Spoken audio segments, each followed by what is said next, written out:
Welcome to HOJO Radio. Our next radio drama is about a fabulous freelance insurance investigator with the action-packed expense account. The show aired on CBS Radio from January 14th, 1949 to September 30th, 1962. There are 811 episodes in the 12-year run, and more than 720 still exist today. Each story started with a phone call from an insurance executive, and each story ended with an itemized expense account signed, Yours truly, Johnny Dollar, right here on HOJO Radio. Next. From Hollywood, it's time now for... Johnny Dollar. Earl Poorman here. Poorman? Tri-State Life and Casualty. I'm the branch office manager down here. Oh, sorry, Mr. Poorman, but the answer is no. Well, this is an arson case, Dollar, and we're already having to make one payoff on I'm it. sorry, but it'll have to wait. I'm going to get as far away from this New England winter as I can. Well, for that, I don't blame you, but there's no reason you shouldn't come Look, down. I've had a rough year of it. I'm tired, and I'm cold. And unless I can get down to where the warm, balmy breezes waft in... Dollar, I have got to have you on this case. There's a lot at stake. Now, my office is down here... No, sir, I'm sorry. You down see... here in Sarasota. I just can't do it, Mr. Poorman. I've already made a plane reservation for Sarasota, Florida. And this is one time I'm going to... Where did you say your branch office is? Sarasota, Florida.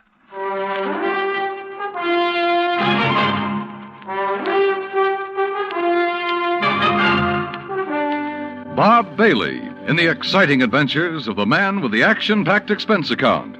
America's fabulous freelance insurance investigator. Yours truly, Johnny Dollar.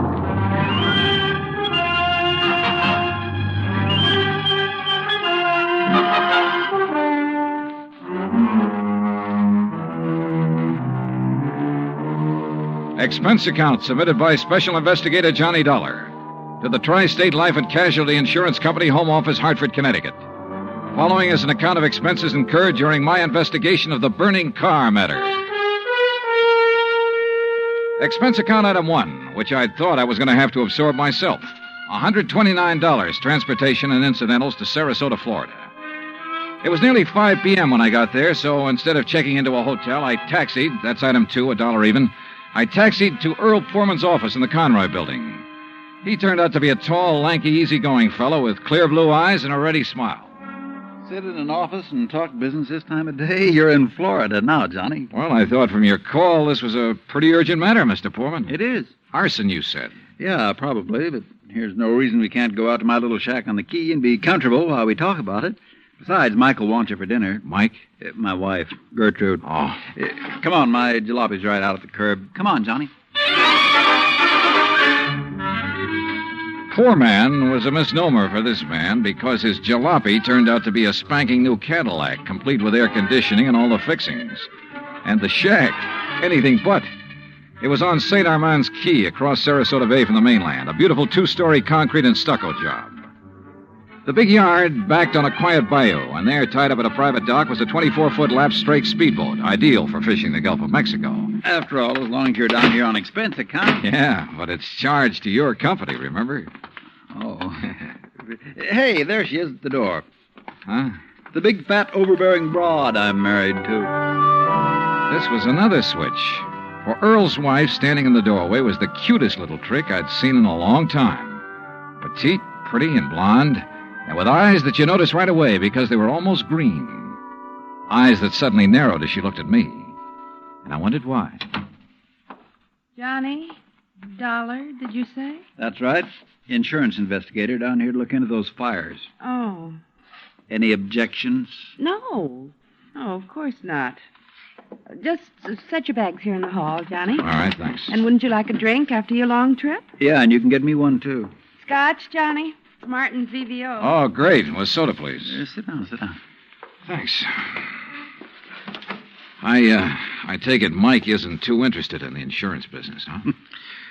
You know, she used to be a singer, dancer. Oh, well, this is a little different. But now, tell me all. Well, actually, I guess we ought to wait until Arnold Carr gets back. Carr? Carr Brothers, Lumber Enterprises. Arnold runs the business, and his brother Edward... Well, Ed just shares the profits. Real black sheep of the family, from what I've been able to learn. Oh? Anyway, they have yards all over the state. There's one here in Sarasota, one up the coast a ways at Fort Pierce, and still another at Arcadia. That's about 40 miles inland, just east of here. And there was one up in Orlando. Was? Completely destroyed by fire a couple of weeks ago. And a $120,000 claim has been filed. Wow. That's where Arnold Carr is then, in Orlando, trying to clear things up. Here's your drink. Oh, thanks. Here, Earl. Yeah. Well, to the gods and goddesses and us. But shouldn't I be up in Orlando then? Arnold's on his way back here now. He lives here. He just went up there to arrange for clearing off and selling the property. You mean he's planning to just pocket the money? If Tri-State pays off, I mean. Looks like it. But I take it you suspect arson. Yes, Earl suspects arson, Johnny, and so does Arnold Carr. At least he says he does, but they have no reason. No? How about the other fires? Or attempted fires? Oh, where? At Arcadia, for one, but they got it out in time. At least that's the way Arnold Carr reported it. The way he Let tells me tell it, Mike. Oh. There was another at the yard here in Sarasota. Arnold himself discovered it one night when he was just driving around. But nothing to indicate it was attempted arson. No, Well, and the authorities up in Orlando found no indication of it there. Mike, you know as well as I do that a lumberyard fire will obliterate signs of arson better than any other kind of fire in the world. Yeah, but she has a point, though, Earl. Unless there's some evidence of arson. Of course. Yeah, why send for me? Well, mostly because... Actually, because Arnold Carr suspects it. But he's given you no real reason. None at all. I think he has a real reason, but he just won't tell us. Wait till you see him. He's going to call when he gets in. We'll run over to his place on Longboat Key. What about his brother? Edward, did you say? I've never met him. He's always stayed in Orlando. I was wondering if he might tell things that Arnold is holding back. Edward Carr wouldn't know anything. You can never be too sure. Look, why can't you agree with me for a... that must be Arnie now. Excuse me. Hello. This is Arnold Carr. Oh, hi, Arnie. Johnny Dollar arrived, so we'll be... Well, here, I'll let you talk to him. Here, Johnny. No. Okay. No, Earl, listen. What? I told you before it was arson. It was arson again tonight. Tonight? What's that? Arcadia just went up in flames. The whole yard. Good Lord. Did you hear that, Johnny? Yeah, I heard. Well, can you prove it was arson tonight in Arcadia and before in Orlando? I have proof. Well, Arnie, we'll be over just as fast No. as... What? No. Wait for me there at your home. Well, but look now. You mustn't come here. And I mustn't stay here because I... Now, listen, man. You... Arnie? Well, I guess he's ready to tell us now. A suspicion began to grow in my mind. A suspicion that Mike apparently shared with me. That Arnold Carr himself might be responsible for the fires. After all, he was the only one who had seemed to know about the two unsuccessful attempts. He himself had planted the idea of arson. He'd lost no time in filing claim for the Orlando burnout. But Earl said I was wrong. Arnold was too honest a man. Earl had also said we were only 15 minutes from Carr's home. So when half an hour passed, we called him back. Got a busy signal. After the fourth try, the three of us took off in Earl's cab. As we pulled into Carr's driveway, we could see him through the picture window, sitting at his desk, telephone in hand, apparently engrossed in a call. Then, as we walked up to the door, I noticed something else. Arnold Carr looked enough like me to be my brother. Maybe that explained Mike's reaction when she first saw me. Hey, Arnie. Can't you see? He's on the phone in there. Well, the least he can do is hear his own doorbell. Earl, wait. Good Lord. What's the matter? Through the window. Oh, no. Earl? Stand back. Earl, for heaven's sake, what is it? Couldn't you see from out there? No, what's wrong? Oh, Well, Johnny? Right through the forehead, Earl. Looks like a .38. Before I could stop him, Earl took the phone out of the dead man's hand and called headquarters. Mike turned pale and slumped into a chair. And I gave the place a quick rundown, checked doors, windows, etc. A few minutes later, an officious young sergeant named Larkin arrived and took over. 38 caliber straight through the middle of the forehead. Were all three of you here when it happened? Mr. Foreman, Mrs. Foreman, and who are you? The answer to your first question, Sergeant, no, none of us was here. And this is Johnny Dollar, insurance investigator. Hiya. You insurance guys work pretty fast. You related to Mr. Carr? No, why? Look a little like him. Who busted in the front door? The killer? I did. When we drove up, we saw Mr. Carr sitting there at his desk. We rang the doorbell and knocked, but... But when he didn't move, you took things in your own hands and busted in, huh? That's right. You haven't moved anything, have you? No. Except I took the phone out of his hand to call you. Dollar, if you're any kind of investigator, you should have known better than let him touch anything.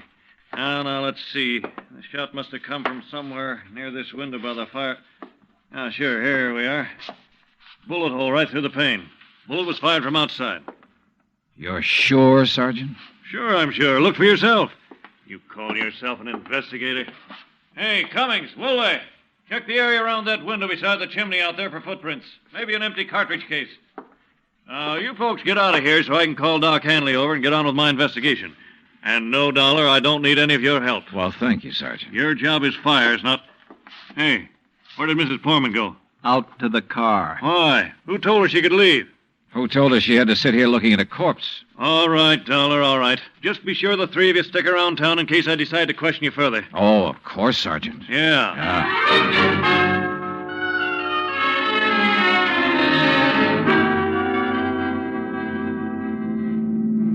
Not shot by somebody standing outside? What do you mean, Johnny? Oh, I spotted that bullet hole in the window, too. So? I also noticed there were no particles of glass on the inside sill. But there were some on the outside. Yeah. The shot that made that hole was fired from inside that room to make it look as though it had come from outside. Then somebody was in there with Arnold Carr. Yeah. Either somebody he let in or who had normal access to the house. And he had to stop Arnold from talking about the fire in Arcadia. Hey, how much do you know about his brother, Edward? Nothing, really, outside of what Arnold told me. Was either of them married? Family of any sort? Arnie wasn't. But Arnold's death means Edward will own the business then. Well, yes. And he lives up in Orlando, scene of the first big fire. Yes, good heavens. Johnny, you don't think his own brother... Where can I rent a car? Take Mike's Chevy. It's in the carport at the house. But what are you going to do? Drive up to Orlando by way of Arcadia.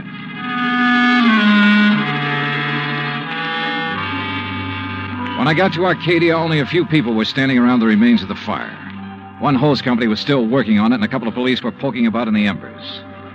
Walking toward it, I almost stumbled over a little old man sitting alone in the darkness beside a palm tree, hunched over, his head in his hands, sobbing. He didn't even look up when I stopped beside him. It's like losing part of my own life, it is. You lost someone in the fire, sir? No, son. Only part of my life. I helped build up that yard, me and Mr. Arnie. Arnold Carr. All along he's been worried about it. And last week when him and me smelled smoke and come over here and put out the barrel of trash that was smoldering, he knew. Knew what?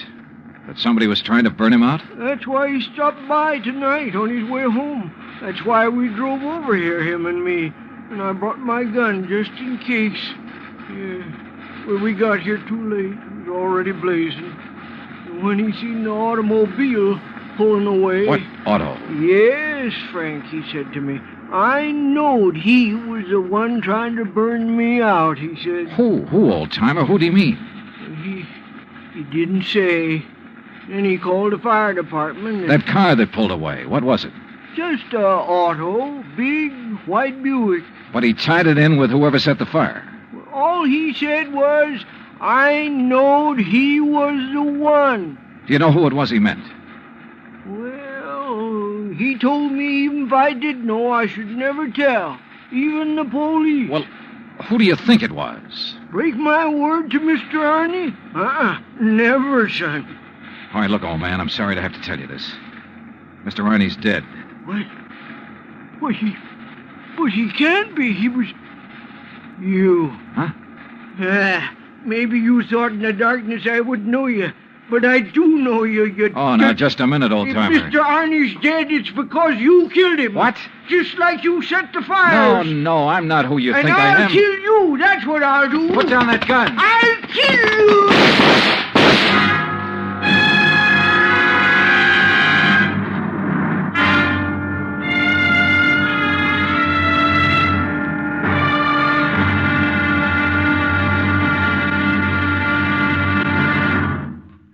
Act Two of yours truly, Johnny Dollar, in just a moment. Back in the old days, the very old days, that is, a girl named Cassandra had a corner on the oracle market. But nowadays, you can do some foretelling yourself. On Jukebox Jury, for example, you can help decide which of Tin Pan Alley's new recordings are destined for the hit brackets and which ones are likely to spiral all the way down to oblivion.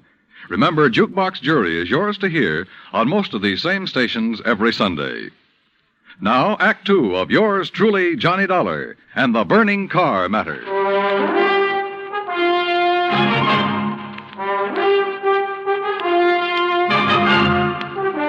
Expense account, item 3, $5.15, gas for the borrowed Chevy to keep me going to Orlando. Either the old man's eyesight was bad or he was just a lousy shot. Either way, it was okay by me. I hated to slap him down, but there was no point hanging around Arcadia trying to explain things to the local authorities. So after making sure I hadn't really hurt him, I appropriated his gun and took off fast. He'd thought I was someone else. Even I had noticed a family-type resemblance to myself in Arnold Carr. Sergeant Larkin had asked me if I was related to him. And now the old man at the fire had apparently thought I was the one who... Oh, well, I'm afraid I made the rest of the trip to Orlando in somewhat less than legal time. And at police headquarters, I barged into the office of Lieutenant Cal Hudson without bothering to be announced. So early in the morning? Sit down while I finish up a report, Mr. Carr. Thanks. I was trying to reach you, but we got no answer to the phone at your house. Well, that's very interesting, Lieutenant. I'm afraid I have the painful duty of notifying you that your brother Arnold down in Sarasota last night... Why did you say very interesting, Mr. Carr? Or had you already learned... Well, I'll be doggone. Yeah. You're not the first one. Who are you? Johnny Dollar, insurance investigator. I can't believe it. Dollar, you look enough like Edward Carr to be his twin. You even sound a lot like him. I take it you haven't located Edward yet? Well, no. Lieutenant, I think Edward Carr is the firebug we're after. And the killer. Wait a minute. Briefly as possible, I told him of Arnold Carr's phone call to Earl Poorman, his emotional upset just before he was killed.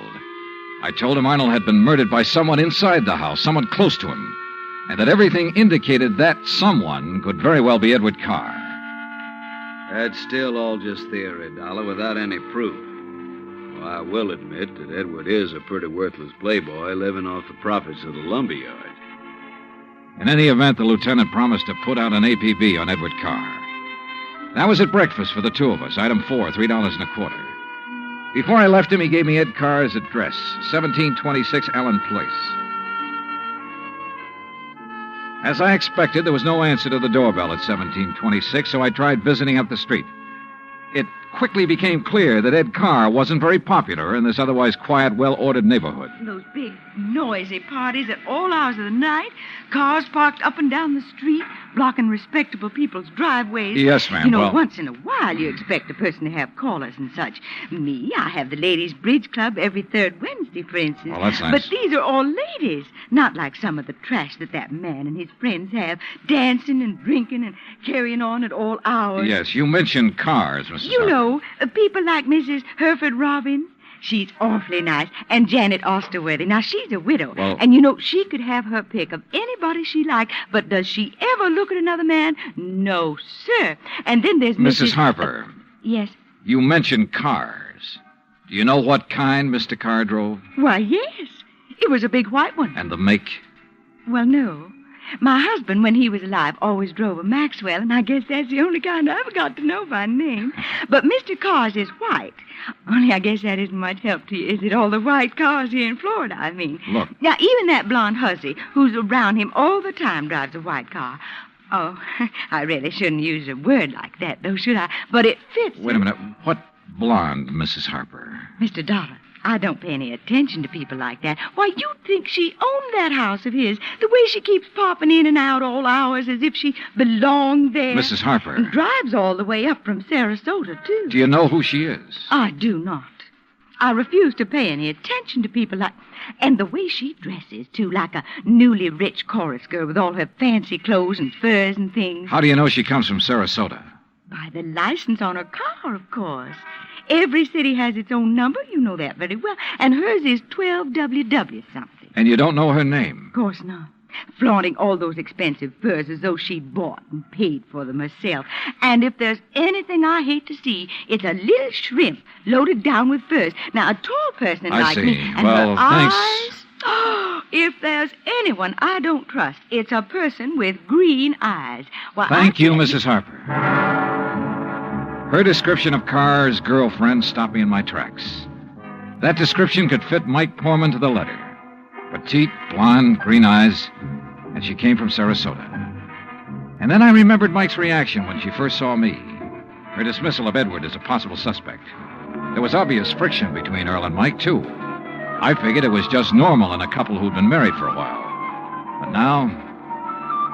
Item 5, a $1.30 phone call from the nearest booth I could find to Earl Poorman at his office in Sarasota. No, she isn't, Johnny. Why? Well, do you know where Mike is? When I woke up this morning, I could hear her talking to her girlfriend, Betty, on the phone downstairs. Betty? Betty lives here in Sarasota. They used to be on the stage together, sister act, you know. Yeah, well, Well, then, when I went down for breakfast, she was gone. Took my car, too. I had to come here to the office in a taxi. Yeah, well, okay, Earl. Thanks a lot. Hey, now, wait a minute. How are you doing? You found out anything I ought to know about this arson and murder business? No, Earl, nothing that you need to worry about. Liar. I sat down at a corner drugstore. That's item 5, 80 cents, over a sandwich and a Coke to try to think things out. But I'm afraid I didn't like anything that I thought. Finally, I drove over to Allen Place again. I parked a couple of blocks away and walked to 1726. I rang the front doorbell, knocked a couple of times. Then I slipped around to the back door, finagled a lock on it with a little celluloid pocket calendar, finally got it open. I left it open for the sake of a quick exit if such became necessary. But I guess that was a mistake. For a couple of minutes later, as I rounded the corner from the den into the living room, I felt the barrel of a gun poked into my back. Out of town, huh? Now, wait a minute. Don't move, Eddie boy. Trying to stall off pay me the $5,000 by saying you're going to be out of town, huh? Okay, so you think I'm Edward Carr? You kidding? Don't you know what happens when somebody tries to stall me? I don't know exactly how long I was out, but when I came to, it was dark. Except for the glow from a streetlight outside. And what roused me was the sound of footsteps, feminine steps, cautiously entering the back door. Then, briefly, silhouetted against a window, I saw a trim, petite figure that was all too familiar coming toward me. And she saw me, too. Darling, you're hurt. What happened? What do you think? Who did this? Who struck you? You don't know? Yes, of course. It was Tony. Because you didn't pay him soon enough for the Arcadia job. Here, Eddie, let me help you. No, just let me rest for a minute. I thought that was Tony I passed on the road in from Sarasota. Why'd you come over from Sarasota? To see you. I knew you'd be here. Oh, why? Why, so the police could surprise you with the news of your poor dear brother's death. But why did you come to the house? Because I hoped you'd come here, I guess. Eddie, you should have waited until I could raise the money to pay off Tony. You mean for killing Arnold, too? Of course. No. Are you trying to say you didn't kill Arnold? But I saw you from outside in the Buick. You'd swear to that, wouldn't you? I don't know what you... Eddie, you sound like you don't trust me. We're in this thing together. Yeah, you sure of that? What are you talking about? Whose idea was it to knock off Arnold? But you had to. When he saw you at Arcadia, he knew that you were having the yards burned up. That's the way you figured it from the beginning, wasn't it? Now, look, baby. First burn up the lumber yards and collect the insurance on them. Then convince me that you and I should have it all by putting Arnold out of the way. But you had to kill Arnold. I don't understand you, Eddie. Yeah. And I wish I didn't understand you, Mike. Mike? Come on. Let's turn on the light. No. No, if somebody sees us. Eddie, you... Who are you? Are you kidding, Mike? Wait a minute. Who are you? You're that insurance investigator, Johnny Dollar, that Mike told me. Let me out of here. Oh, no, you don't. You're staying right here. Mike Poorman's sister, aren't you? Well? Oh, sister. So we once did a sister act before she married that Poorman guy. Now, let me go. Not by a long shot. You may as well, Dollar. What? Eddie. Don't move, Dollar. Get his gun, Betty. Get it. Yeah, sure. Here, Ed. Good. Ed Carr, huh? That's right. And you know we do look alike, you and me. Yeah, sure. Enough for Betty here to have told me all I need to know. Don't believe him, Eddie. He's lying. I heard, No, baby. Eddie, I thought it was you. Don't you see? Sure. Why'd you come up here anyway? Because Mike told me that Dollar was coming up here. You been shooting off your mouth to her, too? She knew about us. She thought you might have something to do with the fire. She was my friend. She was trying to get me out of this whole mess, and I wish I'd listened to her. Well, it's too late now, baby. Eddie, what are you going to do? Now I gotta get rid of both of No! you. And figure some way to shut up Tony's mouth. Ed, please! You know you'd never get away with it, Carr. Oh, no, I'll call him. That's what I'll do. Yeah, Betty, and he'll come here to get his money. Then I'll call the police, see? Tell him to come right away. Tell him I found out about you having Tony start the fire. What? That's right, that you had him burn up the yard so there'd be even more money for you to bleed from me, like all the dough you got from me already. You're crazy, Ed. I'll tell the police to meet me here. And when they come in, it'll just be in time to see me kill Tony in self-defense. After getting here too late to save you, I'll tell them. You're out of your mind. They'll check that gun of yours so fast. And that'll prove it. Because the only shot out of my gun will be the one that gets Tony. This gun of yours is the one that's going to knock you two off. And they'll think it's Tony. Oh, Eddie, please, you're drunk or you're crazy. Crazy to save my own life, to keep you and Tony and Dollar from putting a noose around my neck? If you think that harebrained scheme of yours will ever work, you're off your rocker. It's got to work, because it's my only chance, so it's going to work now.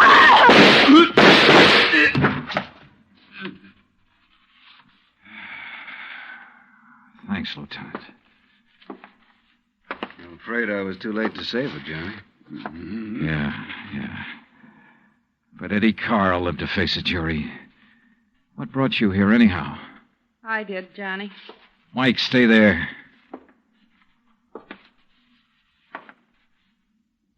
Stay right here, Mike.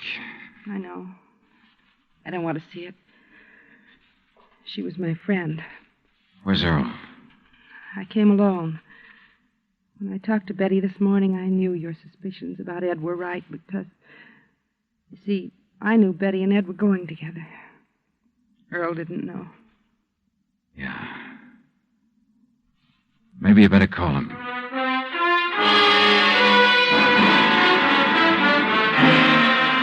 Expense account item 6, $9.80, gas and incidentals for the drive for the two of us back to Sarasota. Remarks?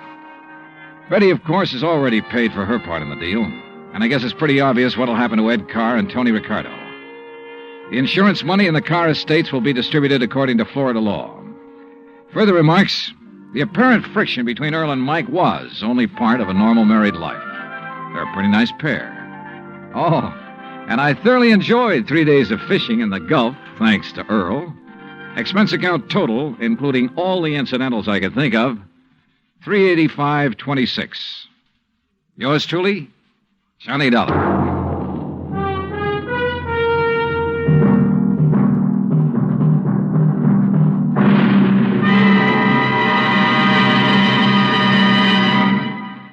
Our star will return in just a moment. You don't have to be an efficiency expert to figure out that it's easier to lend your support to several worthwhile fundraising campaigns all at once than it would be helping one campaign at a time. That kind of efficiency is yours to enjoy through the United Community Campaigns. CBS Radio hopes that when the United Community Campaigns are underway in your town, that you'll remember how much good you can accomplish with one gesture of support. Now, here is our star to tell you about next week's story. Next week, a case with a real twist. One that I think will just about tear your heart out. Join us, won't you? Yours truly, Johnny Dollar.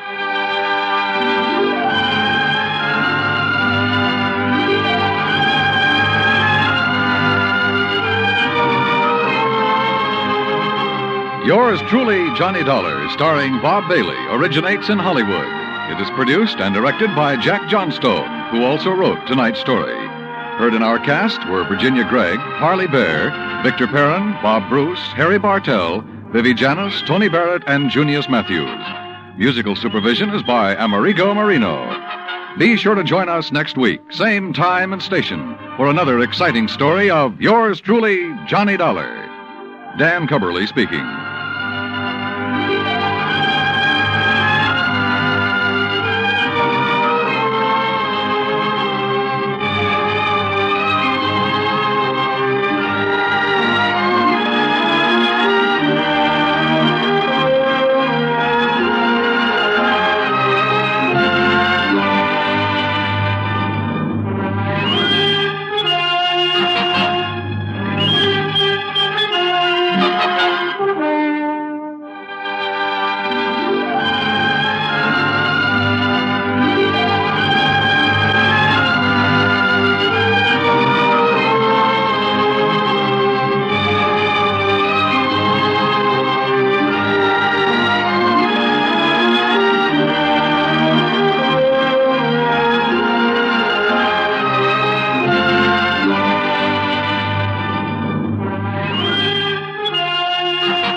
HOJO Radio. We're your old-time radio headquarters. Stay tuned. From Hollywood, it's time now for...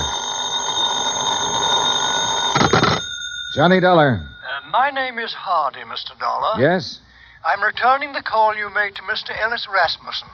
If you will state your business, I shall be glad to transmit it to him. You tell Mr. Rasmussen I'm an insurance investigator from Hartford, and the matter involves a member of his own family. Oh, young Mr. Rasmussen? Yes. Could you hold on a moment, sir? I could. Mr. Rasmussen will send a car for you at 6 o'clock. Look, I can take a cab. Oh, well.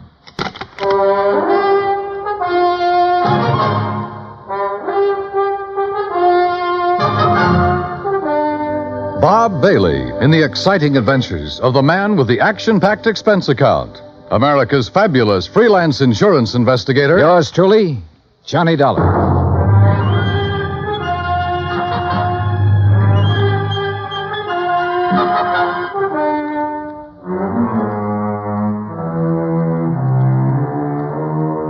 Expense account submitted by Special Investigator Johnny Dollar to the Universal Adjustment Bureau, Hartford, Connecticut. The following is an account of expenses incurred during my investigation of the Rasmussen matter.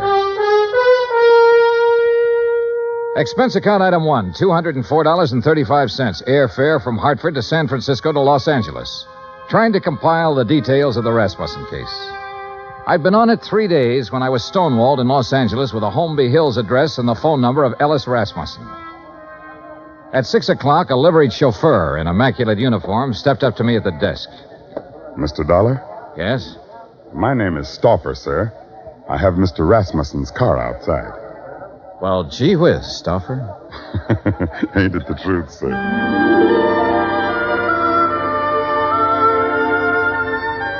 A few minutes later, when we turned into the lush green Holmby Hills section, I had a suspicion I was about to deal with a bona fide millionaire.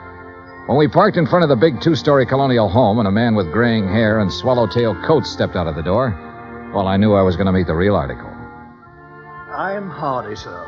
Hello, Hardy. Mr. Rasmussen is waiting for you. This way, please. We stopped in front of a huge paneled door. Hardy tapped on it once, then pulled on the knob. As we entered, a tall man with a shock of pure white hair rose from his chair and turned toward us. This is Mr. Dollar, Mr. Rasmussen. I want about 4 fingers of sour mash. What do you want? You took the words right out of my mouth, Mr. Rasmussen. Very good, sir. He's a pretty nice fellow. We're all pretty nice fellows around here, Mr. Dollar. Sit down. Thanks. Could you hand me that lighter? Oh, sure. Here. Thank you.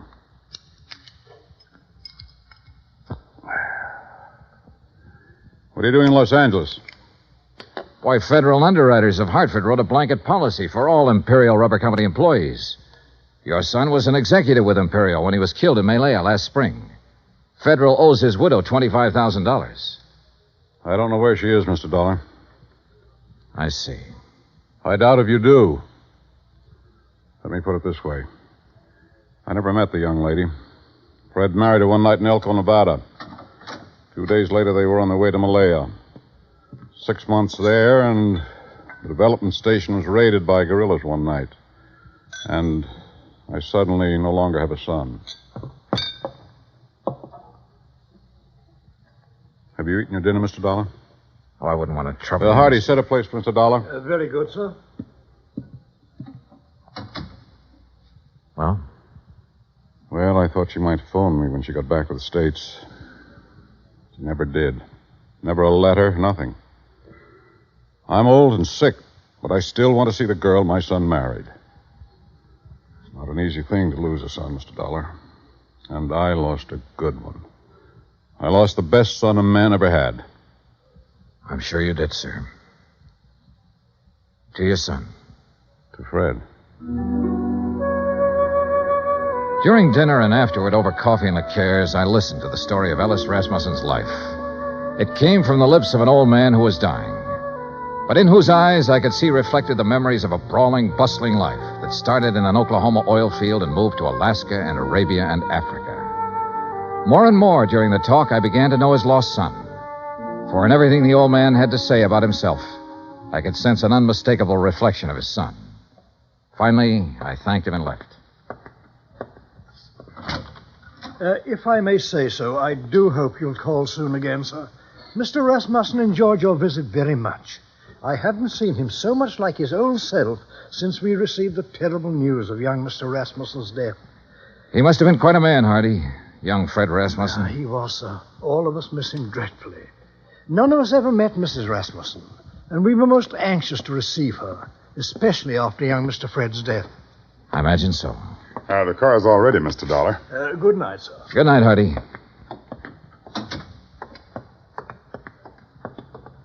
Fine night, Mr. Dollar. Yeah. Stauffer. Yes, sir? I didn't want to press the point with Mr. Rasmussen, but now maybe you can straighten me out. Did he approve of his son's marriage?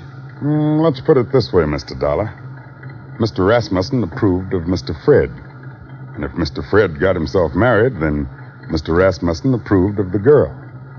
Between them two, they had that kind of understanding. Real people. Expense account item 2, $1.98, telegram to Personnel Division, Imperial Rubber Company, requesting a copy of all information they might have on Laura Olson Rasmussen. Item 3, $6, one long-distance phone call to the Universal agent working the case in San Francisco. Mrs. Rasmussen left the Malaya Peninsula by boat from a town called Cosheti 3 days after the news of her husband's death. A week later, she booked plane passage in Hong Kong with Trans-Pacific Airlines. She changed planes in Honolulu. She cleared the Port Authority in San Francisco. From there on, we lost her. Get a list of all the passengers who were on that plane. Okay. Get someone checking the hotels in the Bay Area. She might have checked into one when she hit Frisco. Okay. Now listen, we're looking for a woman whose husband was brutally murdered about 2 weeks before she got back to the States. If she's anything like I think, she was probably about at the end of a rope. Now start asking questions at places where people like that go. Right. On Wednesday morning, I rented a car. That's item 4, $25, and made the rounds. First stop, Los Angeles Board of Education. By 4 o'clock in the afternoon, I had found 35 Laura Olsons who had attended public school in Los Angeles and were more or less in the proper age bracket. The next day, the folder arrived from Imperial Rubber Company. Among other things, it contained a passport picture and a complete description of Laura Olson Rasmussen. She was a blonde girl with a pouting, sultry kind of mouth and wide, dark eyes.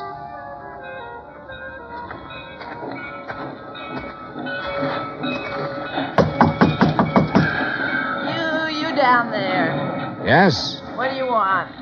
I'm looking for Mrs. Frances Olson. Are you Mrs. Olson? I don't want to buy nothing. Do you have a daughter named Laura Olson? Are you a policeman? No, I'm an insurance investigator. I'm trying to locate Laura Olson Rasmussen. Well, how'd you get this address? What's that? A picture of her. Let's see. That's my Laura. What about her? I've been trying to locate her for some time. Is she here? No, she ain't here. She ain't been here for 5 years. Do you have any idea where I can find her? Friends, maybe? Other relatives? You say her name's Rasmussen now? Yes, she married a man named Fred Rasmussen. Married? Well, ain't that just something? You didn't know your daughter had been married, Mrs. Olson? How would I know? How would I know anything about her?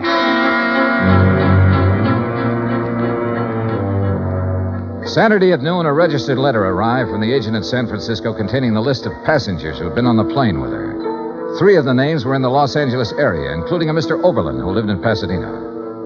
Well, sure I remember her. Real pretty. We sat together all the way from Honolulu. What's up? We're trying to locate her, Mr. Oberlin. Did she happen to mention her plans when she returned to the States? Plans? You know, what hotel she might be staying at in San Francisco? Or if she was going on to another city? No, not her.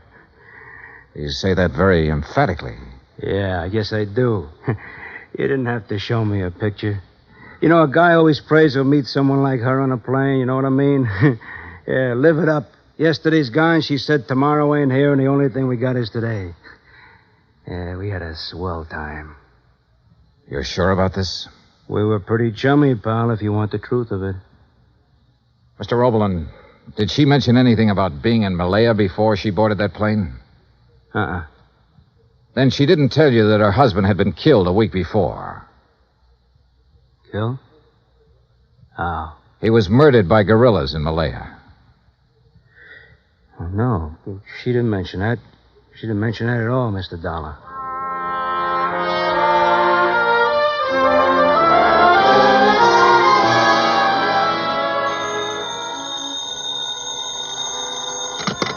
Johnny Dollar. This is Hardy, Mr. Dollar. How are you, Hardy? How's Mr. Rasmussen? He's not so well, sir. That's why I called. Could you possibly find time to visit him? Tonight? May I send a car right away? Is it serious? He's dying, sir. I knew why he wanted to see me. Have you located my daughter-in-law yet? No, I haven't located her, Mr. Rasmussen. But I know something about her. I know she drank whiskey and flirted with a fat salesman on an airplane all the way from Honolulu to San Francisco. I know her mother's a drunk. I know she didn't think enough of you or your son to contact you or anybody else when she got back. Mr. Rasmussen, it looks to me like your daughter-in-law's a first-class bum.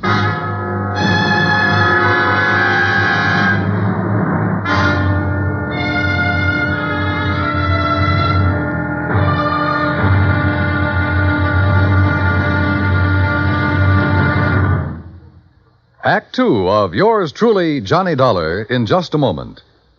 Our daily lives are sharply affected by world news. And for a complete roundup of the news every single weekday evening, just keep your dial on CBS Radio for the news broadcasts of our famous CBS newsmen, Edward R. Murrow and Lowell Thomas. Hear up-to-the-minute news with Edward R. Murrow and Lowell Thomas on CBS Radio. Now, Act Two of yours truly, Johnny Dollar, and the Rasmussen Matter.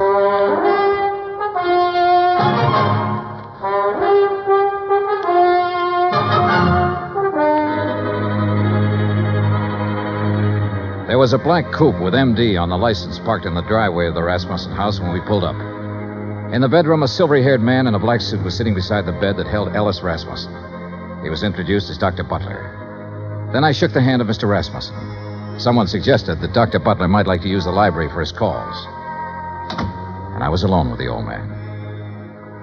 If you want some whiskey, I keep it in the sideboard over there. Not now, thanks. I wish I had some news for you, Mr. Rasmussen. We're finding out things, but we haven't found her yet. What things? Oh, things. Nothing important. Dollar, if I judge you right, you know your business. And if you haven't found my daughter-in-law by now, you've certainly found out what kind of person she is. So tell me. I haven't met her. I don't know. You're being evasive. I don't work for you, Mr. Rasmussen. I'm an insurance investigator trying to locate a woman and pay off a claim. If I don't find her, the case will just have to sit, unless you or someone else concerned makes a report to missing persons. Then the cops can take over, and maybe they should right now. My son was a fine man. I can look back on all the years I had with him and be proud of every year and every day. He married a girl named Laura Olson. I don't know where she came from or who she was, but I know my son wouldn't have married her unless he loved her, unless she loved him in return and was worthy of his love. You know a lot, Mr. Rasmussen. Perhaps I should go to the police. No, don't do that. We'll find her, Mr. Rasmussen. We're getting it narrowed down. Well, I'd better leave now. As you say. Mr. Dollar. Yes, sir. I want to see her. Yes, sir. I'm sorry I talked to you the way I did.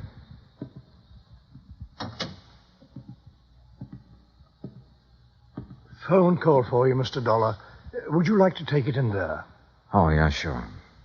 Keep an eye on him, Hardy. Trust me, sir.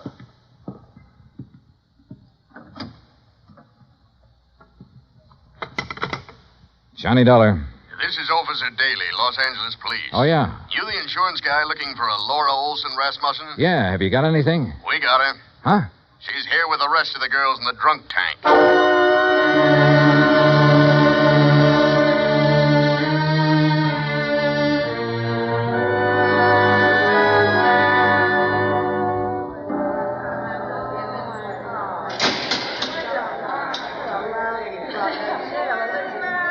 A drunk tank will always smell of disinfectant. This one was no different. There are no bunks, no chairs, no blankets, no nothing. So you stand or sit on a concrete floor and wait for something to happen. The legal period is 24 hours. You get rebooked or you get released. It all depends.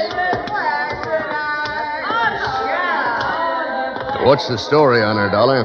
I've got a check for $25,000 for her. Gee, insurance money? Yeah. Quiet! Quiet in there! All right, quiet down! You girls better learn to get along.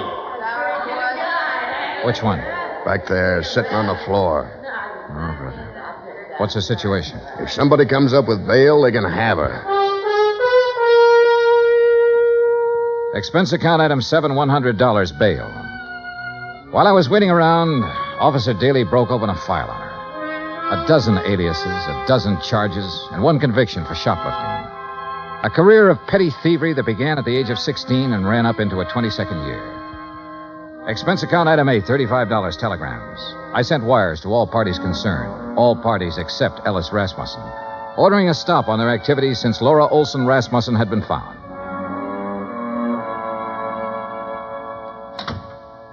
Over there. Who are you? My name's Johnny Dollar. Thanks for getting me out. Why? I did it for a friend. Friend. I didn't know I had any.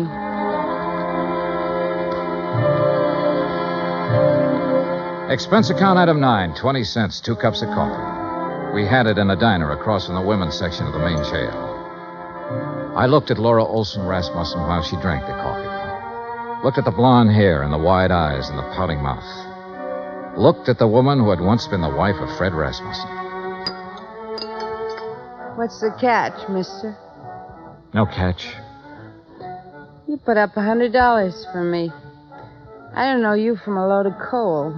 No, you don't. Where do you live? I've been staying at the Piedmont Hotel. You know where it is? No.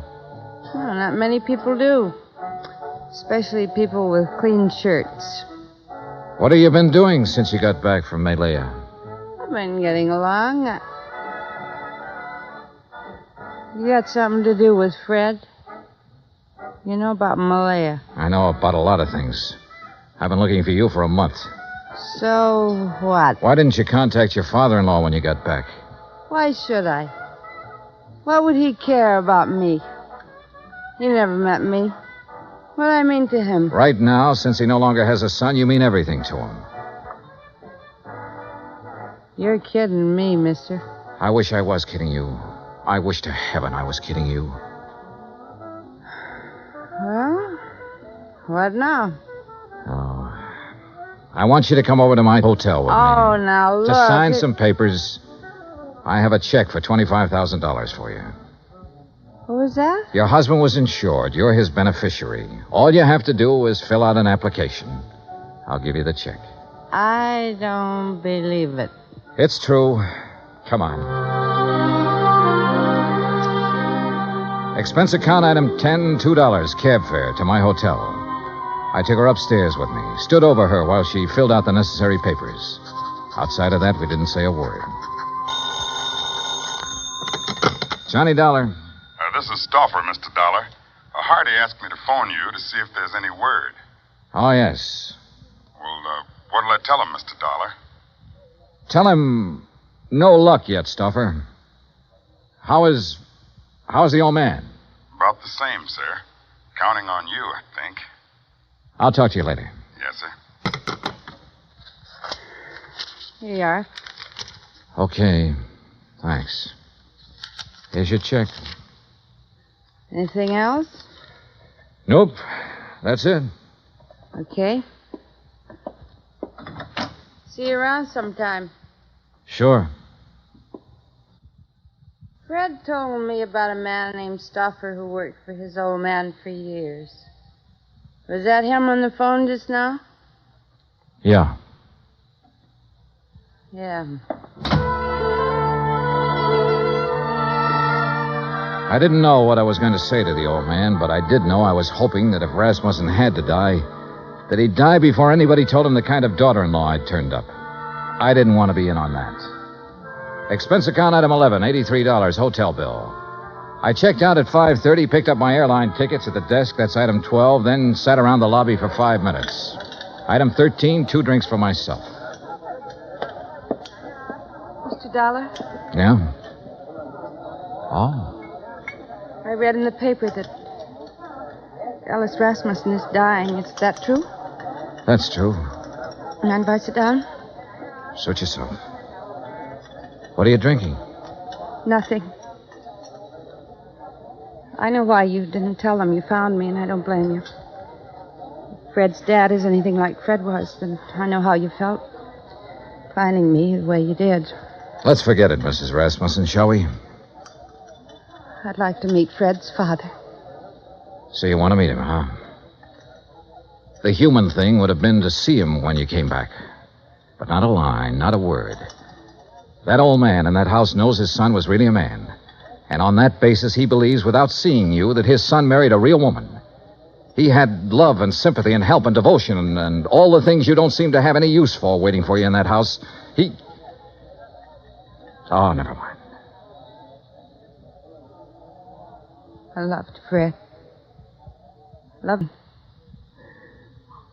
Couldn't you see me, cheap, rotten, dirty little me? Couldn't you see me walking in there and saying, I'm me? Couldn't you see that mother of mine moving in? What would that have done to the old man? It would have crushed out his whole memory of Fred. But don't think, Mr. Dollar, I haven't got my memory, too. I didn't drink that away. I was loved by a man. And I loved him back.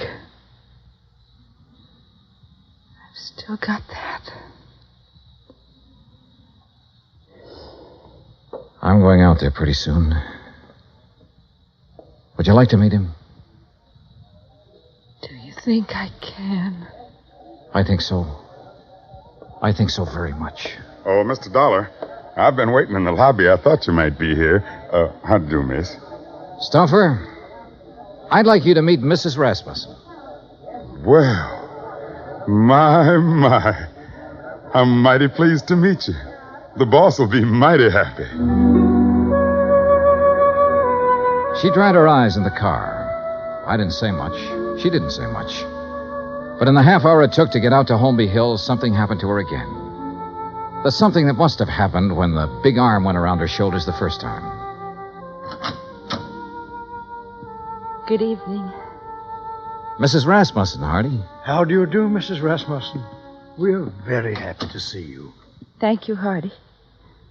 Fred spoke of you often. That was kind of Fred. This way, please.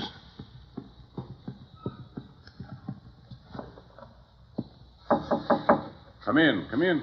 I think you can introduce Mrs. Rasmussen, Mr. Dollar. Ring if you need me, sir. I'm scared. Laura, if there ever was a man for you not to be scared of, it's that man in there. How can I tell him about myself? I've been in jail. I can't. Watch. Well, Mr. Dollar, come in. I've brought someone for you to meet, Mr. Rasmussen. Come here. You'd be my son's Laura. Yes, you're Laura. Hello. Yes. Oh, now, there. Here. Now, look. Us Rasmussens mustn't meet like this with tears. There's so much I have to tell you. No. There's nothing you have to tell me. What? Let me put my arm around you. There. Now, feel it? Mm-hmm. You're my daughter. Do you understand that? Yes. Oh, yes. Then that's all the explanations we need between us. Yes. Hardy. Yes, Mr. Rasmussen? Bring Mrs. Rasmussen some brandy, I think. And I'll have some sour mash. Mr. Dollar? Sure. Make mine sour mash, too, Hardy. Very good, sir.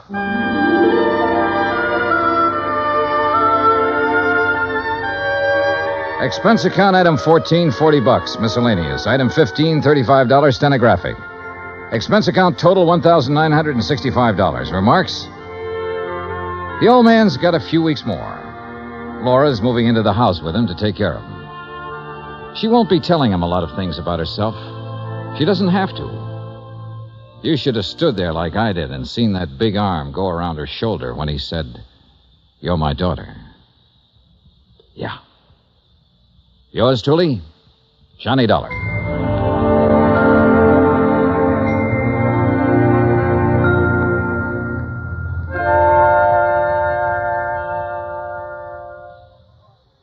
Our star will return in just a moment. Folks abroad want to know more about us Americans, how we live, how we eat, what we do in our leisure time. You know something? You can help promote international goodwill by corresponding with someone abroad. For the name of a correspondent, write to Letters Abroad, 45 East 65th Street, New York. That's Letters Abroad, 45 East 65th Street, New York. Stay tuned for 5 minutes of CBS News to be followed over most of these same stations by the FBI in Peace and War. Now here is our star to tell you about next week's story. Next week, one cute, tiny little mouse, that's right, mouse, almost scares a big insurance company out of business. Join us, won't you? Yours truly, Johnny Dollar.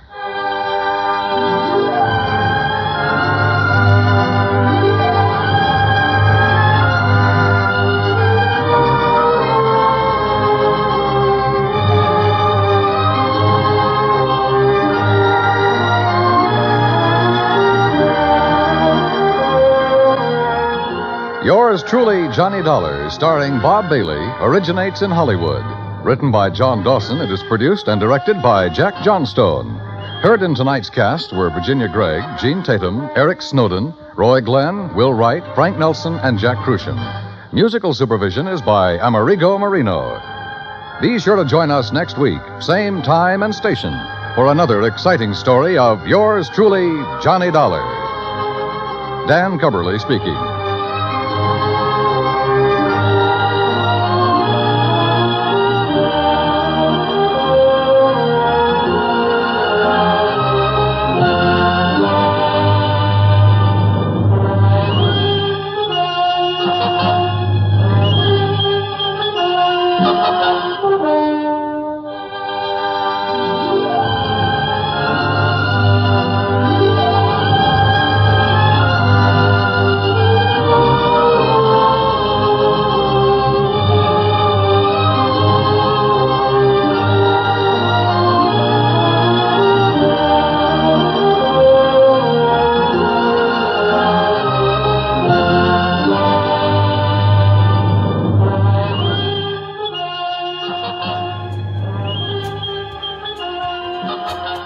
Our next broadcast is a mutual radio drama based on the tales of a fictional private detective from Street and Smith's dime novels and pulp magazines.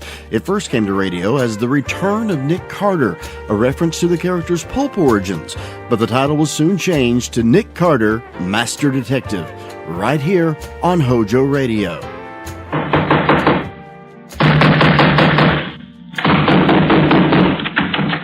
What's the matter? What is it? Another case for Nick Carter, Master Detective.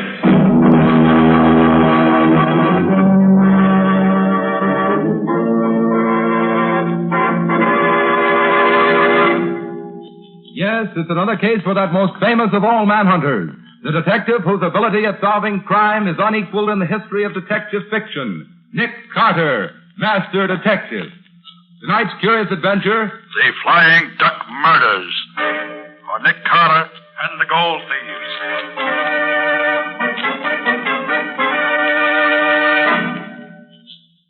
Carter, unless you think more of a large fat fee than you do of your life, I advise you to throw up the case at once. Apparently, we don't look at this in the same light, Mr. Dalrymple.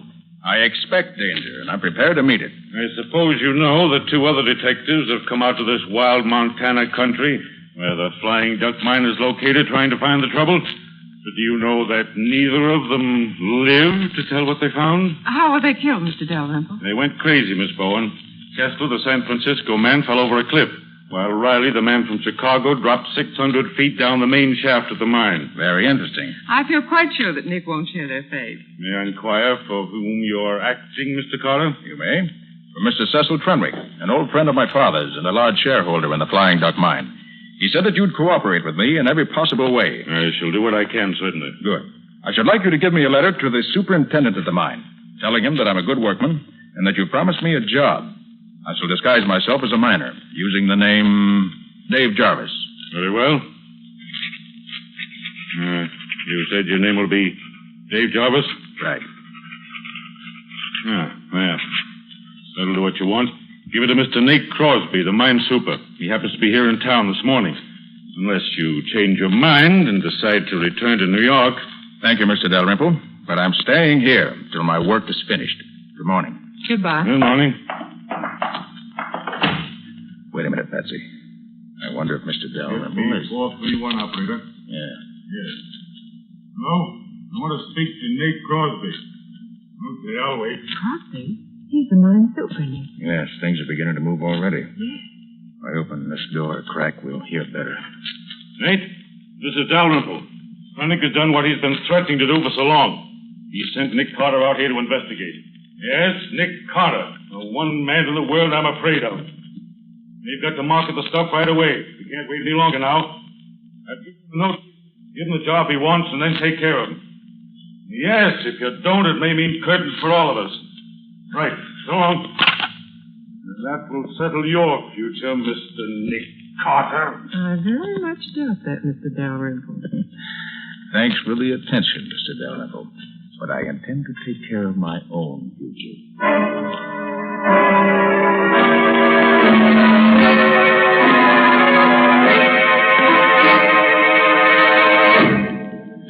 So, Mr. Dalrymple is in on the deal. He certainly is, Gubby, up to his neck.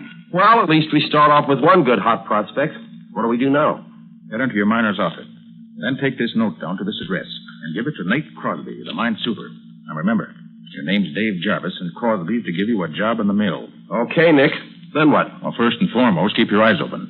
Crosby will believe you're Nick Carter, so watch out for him. He'll try to put you out of the way. And don't forget, Scubby, the detectives from Chicago and Frisco both came to grief. Well, it's going to be different with the guy from New York. Now, Patsy, you wait here at the hotel where we can get in touch with you if we need you. Sure, Nick. All right, get going, Scubby. I'm going out to the mine right away. You wait, though, and ride out with Crosby. And watch out for him. Right, Nick. I'll keep one eye on him and one on the mine.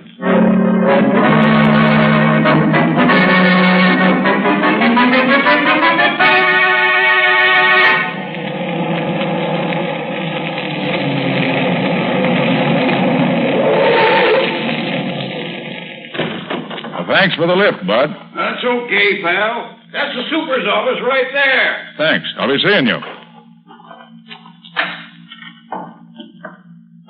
You looking for someone? You the super of the Flying Duck mine? No, I'm the assistant super. Clem Hendricks is the name. Well, my name's King. I'm writing up an article about the mines of Montana for the Miners' Times of Kansas City. Any objection to me sticking around a while, looking things over? None at all, Mr. King. Just so long as you say something good about us in your article. You want me to show you around? No, thanks. I'll just drift around and see what I can pick up. If anyone stops here, tell them I said it was okay. Thanks, I will. Be seeing you. Now, find the boss of the day shift and get some information on how this place operates.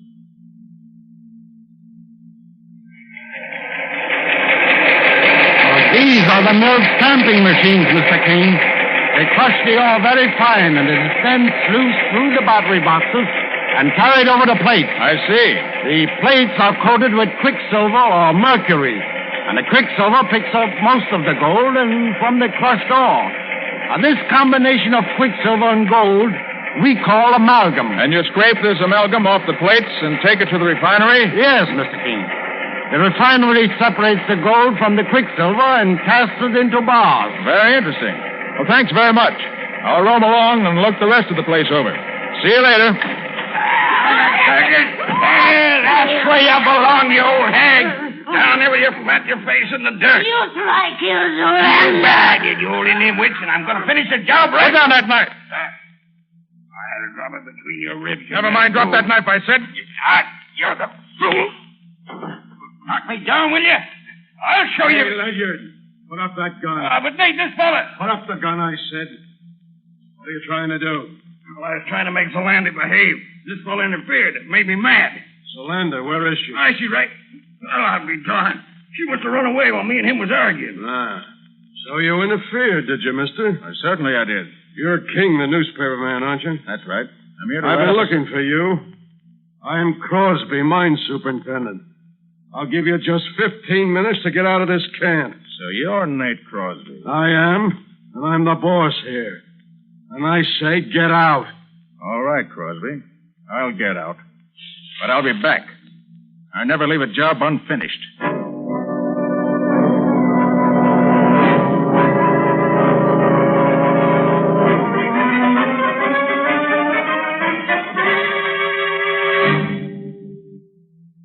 All right, pick 'em up. You can carry them. I know they're heavy, but they have to have a solid lead lining so we can ship bodies in them. Put them in the old powder house and shut the door when you're through. Okay, boss.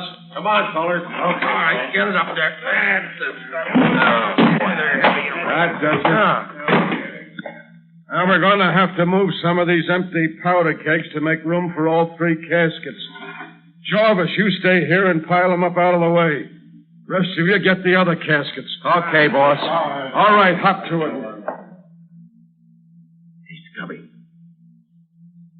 Scubby, is that you, Nick? Where are you? Behind these kegs. Start piling them up. We can talk while you work. Oh, sure, Nick. What happened, Nick? Why are you hiding in here? Crosby ordered me to get out of camp immediately, but the assistant super suggested I hide here until he get me a ride back to town. Seems he doesn't like Crosby any better than I do. What's with you? Well, I got a job as crusher man on the night shift at the mill. What are these boxes you're bringing in here? Caskets. Crosby told the teamster the bodies of the 2 detectives who got killed were to be taken up and shipped to their friends. Right. Come the men with another box. Get it in there. All right. Well, look at each. Yeah. Okay.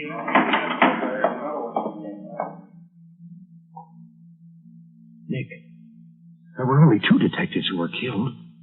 Who do you suppose the 3rd box is for? For you, I imagine, Scubby. What? Remember, they think you're Nick Carter. I'm only Mr. King, newspaper reporter. Well, I'll certainly see that casket stays empty. Scubby, you know where the detectives are buried? Well, the teamster told me that Crosby knows because he and a couple of the mill hands took the bodies away. I see. Scubby, I've got an idea.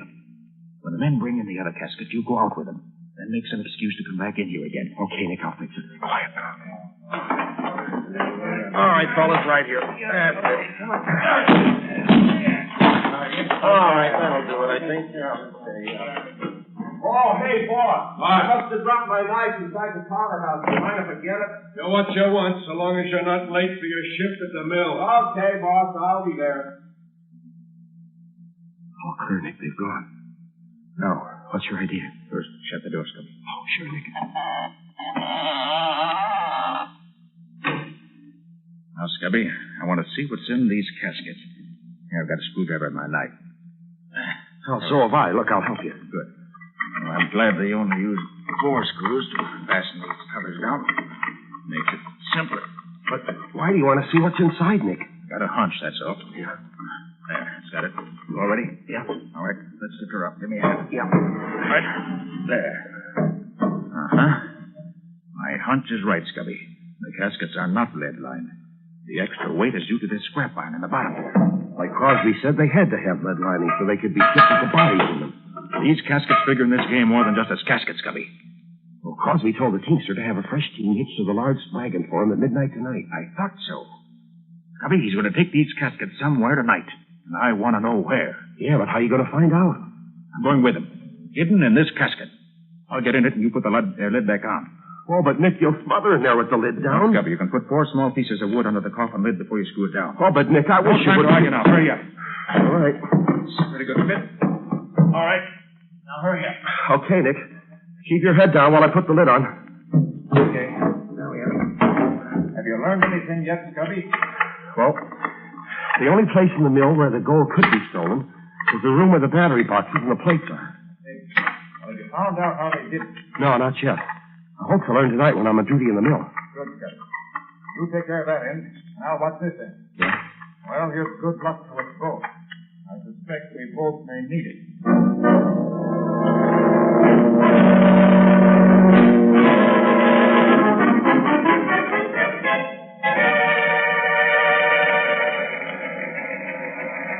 Well, how's the great Nick Carter doing tonight, Ledyard? You mean Mr. Dave Jarvis? Yeah. He's doing swell. Look at him. He's taking another drink. He's been hitting the water bucket steady for the last half hour. Is the loco working? I'll say. The bees are in his bonnet already. A famous Nick Carter will go the way the other two did. Hey, what are you fellas doing dancing around like that? You can't fool me. There are a lot of billy goats.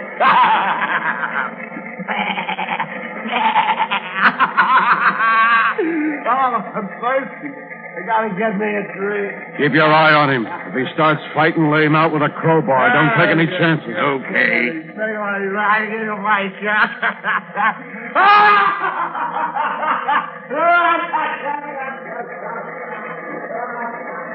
Did you see that? He's heading for the cliffs, just like the others. The Landers mixture hasn't failed yet. What's next, Crosby? Ledyard, get my team from the stable at midnight tonight and meet me at the old powder house. Now we can put Nick Carter's name on the third casket.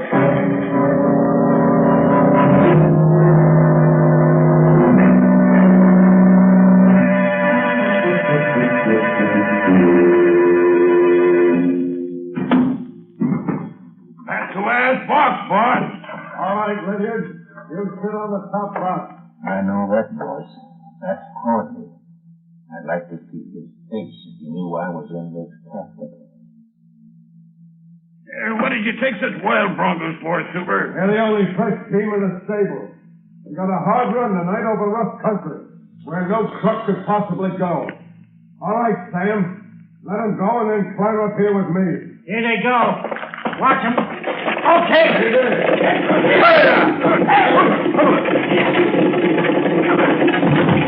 Ouch! Oh! Wish they picked a better road to drive on. Now that the loco is done for Carter, we can bring this business to a successful finish. Oh! I hope we're not going far at this rate. You mean we're going to quit? We sure are. We'll market the stuff and make a clean getaway. This is the roughest ride I've ever had. Hey, you going to market the stuff? Leave that to me. I'll see that each of you gets it. Stop them, boss! Stop them! Hold them in! They're running away. One of the reins is broken. Running away? I didn't count on this. We're going to smash! Jump for your lives!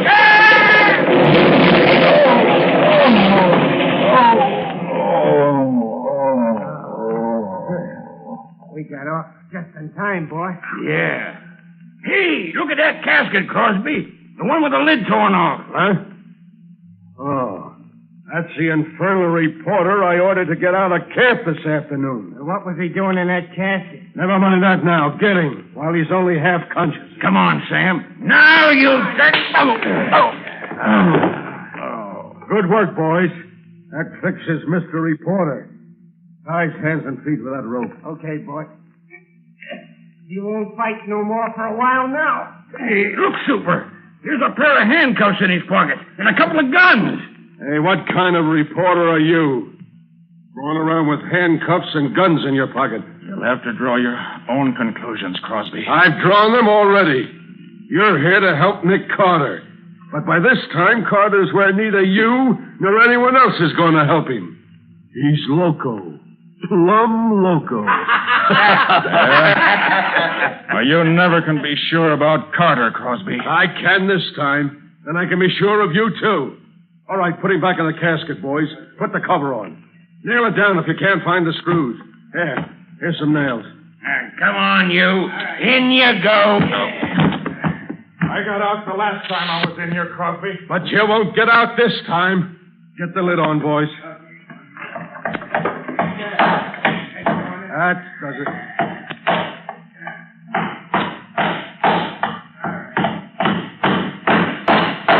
That's swell. That's enough.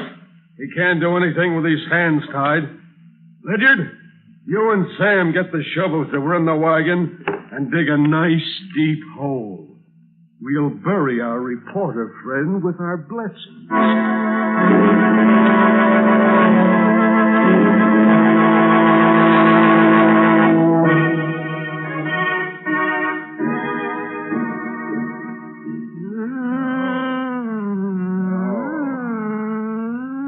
Hey, who are you? You senses now. You see, you hear, you know what me say. Yeah, I know. Good. You eat better now. Hey, who are you? Me, Zolander. You saved Zolander life. Zolander, your friend. You drink this. You feel eat better. Quick. Thanks. No. Hey, tell me, how'd I get here? Just before sun come up, me chase crazy man through woods. Then me hear gun shoot. See you run. You come, fall down by Zolander. Hurt in head. So Zolander hurt. Well, certainly glad you were around when I passed out. Crosby, you enemy? Certainly is now. You say you were chasing a crazy man? Him drink loco. But 2 other men come before. I wonder if that could have been Scubby. Crosby said he was loco. Zolander, what did you want to find him for? Me want save him life. Give medicine. Make him well. But why did you want to save him? Crosby give him loco this man. Zolander hate Crosby. Want save man. Crosby want kill. Zolander, listen. I think this crazy... No, Scubby! No, put down that knife, Scubby! No, Scubby, no! Give me that knife! Give it to me! There. No. I hate to do this to you, but it's the quickest way, so... No. There. Quick, Zolander. Get me some rope. I'll tie his hands and feet while he's unconscious. Ah, poor Scubby. Looks as if he'd been through the war. You rope. You tie. Thanks. Now. Make it medicine. Make 'em all better from loco. There, Scubby. That should hold you now. Here, medicine. Make 'em well. Make 'em drink. Thanks. All right, Scubby, old boy. Come on, I'll drink this. Come on, drink it. Come on, drink it. Devils and boys. Right, come on now. Come on. There you are. There. Come on, that. There, now. Hold it off. Now, him sleep little while. Be all right when him wake up. Poor guy. I'll untie your arms anyway. Take this coat off you, and you'll be more comfortable.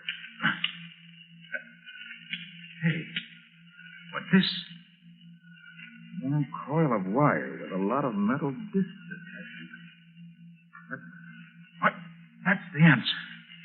Of course. The mystery of the Flying Duck Mine is a mystery no longer.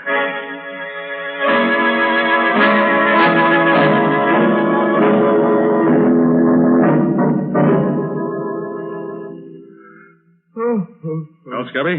Feeling better now that you've had some sleep? Yeah, I feel pretty good. Why? You don't remember what happened to you yesterday morning? Well, the last thing I recall is going to the water bucket and taking a long drink.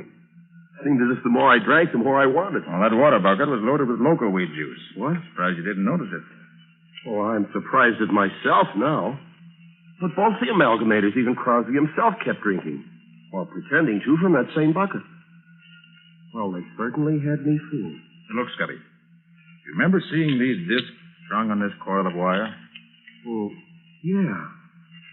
Yeah, I recall seeing one of the amalgamators have it last night. Why, did I bring it here? You did. And it breaks the case wide open. Well, good for me, even if I didn't know it. Hey, tell me, Nick, what are those discs used for? Here, I'll show you. Yeah. Now watch. Now you see? This stuff I'm scraping off is amalgam. A mixture of quicksilver and gold. The men who worked on the battery boxes in the mill, the amalgamators, hung these discs and a lot more like them in the battery boxes, right where they'd catch the best of the gold before it flowed over the other plates. They took out over half the gold that flowed into the boxes this way. So that's where all those thousands of dollars worth of gold disappeared to. Yes, Scubby. A very clever method of stealing the gold. Now, if we could only find out what Crosby and his gang do with the amalgam after they scrape it off their discs. You want catch, Crosby? I'll say we do if we can. Hey, Nick, who is she? Oh, that's Zolander. She saved my life. Oh, and yours too, incidentally. Saved my life? How? Well, that loco weed juice you drank is fatal. Well, Zolander gave you an antidote for it. Oh, gosh, thanks, Zolander. Gee, I'm sure much obliged. Crosby try kill me. Me fix him. Zolander know all about Crosby. You come with me.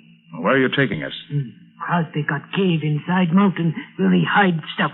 Come, me show you.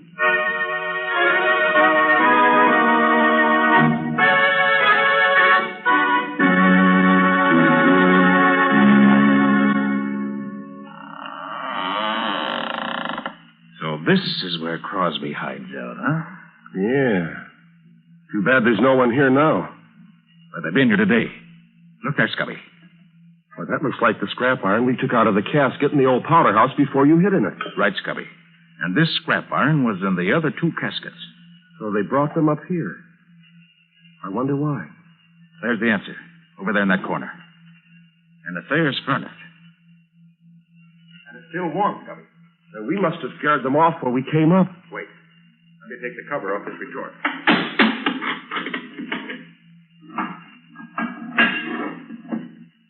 Nick, is that gold in there? That's just what it is. Part of the gold stolen from the mine. This is where the gang refined the amalgam they scraped off their discs. Much easier to handle gold this way because it weighs so much less. Now, since we know from what Dalrymple said that they never disposed of any of the stolen gold, they must have 800 or 900 pounds of it by now. Hey, maybe they've got it hidden around here somewhere. They did have, Scubby. But not now. Well, what makes you think so, Nick? Here. Take a look outside there. Been digging there very recently. Oh, but of course, Nick, they had to dig up the bodies of the 2 detectives to ship them back home. No, Scubby. The way it looks to me is this. After I got away from them last night, Crosby and his men took up the casket they tried to bury me in and tried to bury you in? Hey, you didn't tell me about that. I'll ask you about it later, Scubby. Right now, I'm interested in what happened here. They brought the 3 caskets up here early this morning, loaded them up. How could they load 3 of them? They only had 2 bodies. No, Scubby. 3 caskets were loaded up. Don't you understand yet? No, Nick, I'm afraid I don't. How could they be Scubby, loading up? How good are you at riding a horse? Riding a horse? Yeah. Well, I used to ride years ago. Why? Good. Zalanda, can you get us a couple of good fast horses right away? For you, me, get 2 good horses quick. Good. Come on, Scubby. Let's get the horses and ride to the railroad station before the eastbound train gets in.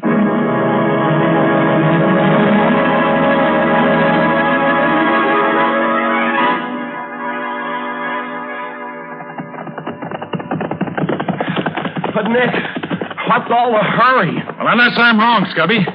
These 3 caskets are going east on the next train. We've got to get there in time to stop them. Oh, even Crosby himself would recognize us, these Indian costumes. Yolanda let us. Well, we may need to be disguised before we get through. Hey, you didn't finish telling me how you got away from Crosby and his gang when they started to bury you alive. What did happen, Nick? Well, they dug the hole, and they put the casket down in it. I tried to pry the lid loose, but my hands were tied behind me. I worked on them, and just as they started throwing the dirt back on top of the casket, I finally got my hands free and untied my feet. Just then, I heard shooting and some female screaming. A female? Out there in the wild? Yeah. It was Zolanda, I found out later. Well, I managed to loosen the cover and push it up enough to see that Crosby and the men were watching something across the clearing. So I seized my chance and climbed carefully out of the hole on the opposite side. I started to run, but they saw me and started shooting. Fortunately, though, they were bad shots, and I was almost free when a bullet grazed my head. Must have stunned me, because I remember nothing more till I woke up in Zolanda's hut this morning. Well, do you know what it was that distracted the men's attention? Well, Zolanda told me that you were chasing her, trying to shoot her. She was screaming. You chased her around the other side of the clearing, and then went off after something else. It was just about then that you saw me running toward her. When Crosby saw me drop, he gave up the chase. Zolanda waited until they went back and then dragged me to her hut. Gosh, Nick, we owe a lot to Zolanda. Right, Scubby. And the best way we can pay that debt is to see that Crosby and his murdering pals end up where they belong, behind bars or in the electric chair.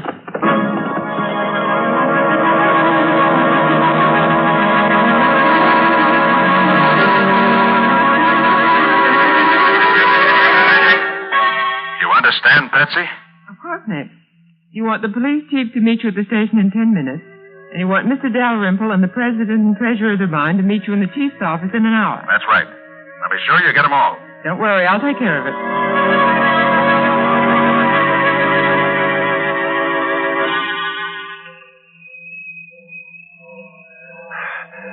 These are the ones, Nick. These 3 here on the baggage truck. Did you notice the names on them, Scubby? Yeah. Joe Briley, Phil Kessler. Oh, and look, Nick Carter. I'd rather be out here dressed as an Indian than in there dressed as a corpse. One side, shall rain in the face. We got to get these caskets into the baggage car. Just a minute. You see this badge? Special agent. So what? What do you want me to do? Just leave these caskets in the baggage truck for now. But they're supposed to go on They're this... staying here, quiet. Hey, look here, baggage master. Get these boxes on the train and be quick about it. No be in hurry, mister. Why, you Indian meddler, what the deuce Huh? do you... You look behind you. What do you mean? Take your hat off, Scubby. Sure, Nick. There you are, Mr. Crosby. Dave Jarvis. Why, you... Don't try to start anything, Crosby. I've got my gun on you. Where'd you get these boxes off? Hurry your man, officer. These three right here. Get your hands up, all of you, and fast. What the devil you... Quiet, What is it? quiet, all of you. You three men are under arrest. Charged with robbing the Flying Duck mine and with the murder of Detectives Riley and Kessler.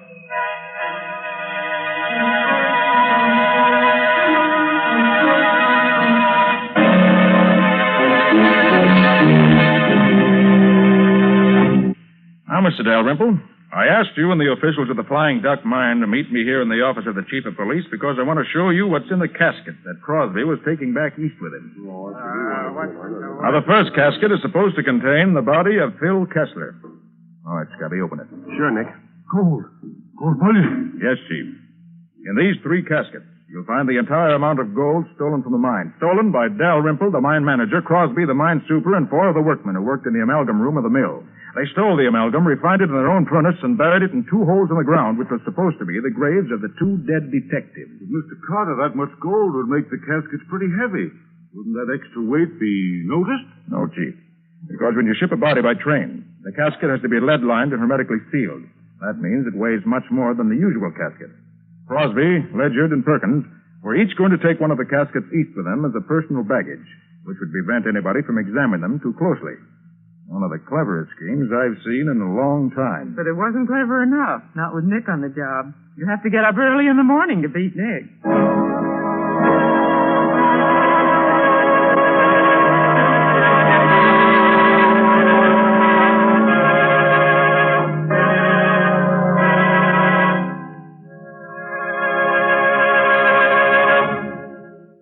This was another strange experience of Nick Carter, Master Detective, called The Flying Duck Murders or Nick Carter and the Gold Thieves. Keep it tuned right here to HOJO Radio for more classic old-time radio.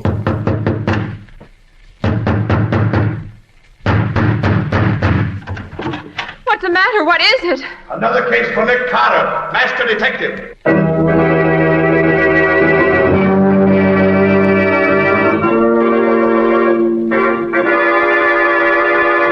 Yes, it's another case for that most famous of all manhunters, the detective whose ability at solving crime is unequaled in the history of detective fiction, Nick Carter, Master Detective. Tonight's curious adventure... State's prison evidence on Nick Carter and the mystery of the midnight robbery.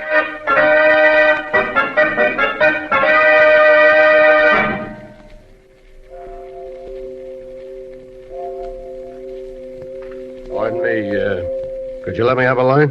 Certainly. There you are. Swell night, isn't it? Yes, indeed. It's a pleasure to walk on a night like this. Yeah.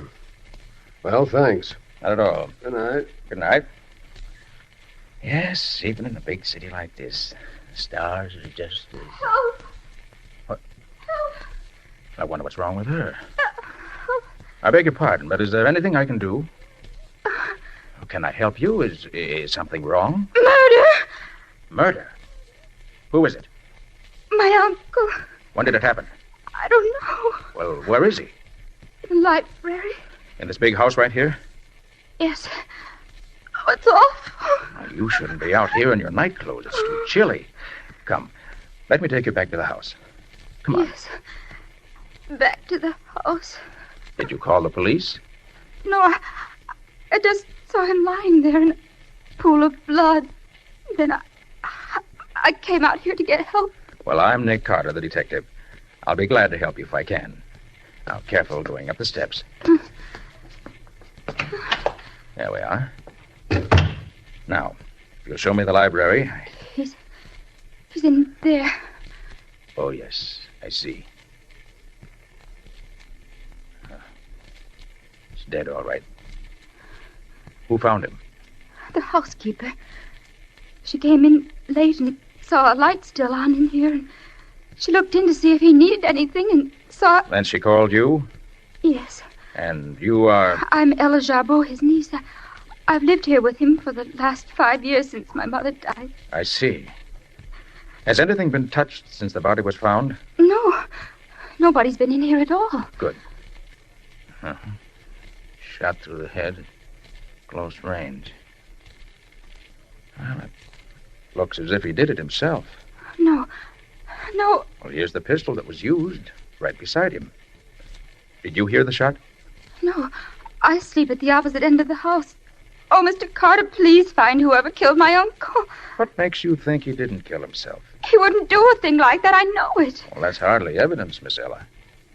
Did you see this note? Note? I know. Your uncle apparently left it propped up here in his desk. It's addressed to Mrs. Sarah Jarbeau, 7 Dunner Street, City. You know her? I never heard of her. What does it say? Let's see. My dear madam, you've been a widow, in fact, ever since the hour following our marriage. But before day breaks, you will be a widow in name also, for I shall be dead. I have at last learned the truth. The one who told me right after our wedding ceremony that you were everything evil has at last confessed that you were really as good as I believed you to be. It's too late for me to ask you to forgive me for the great wrong I've done you.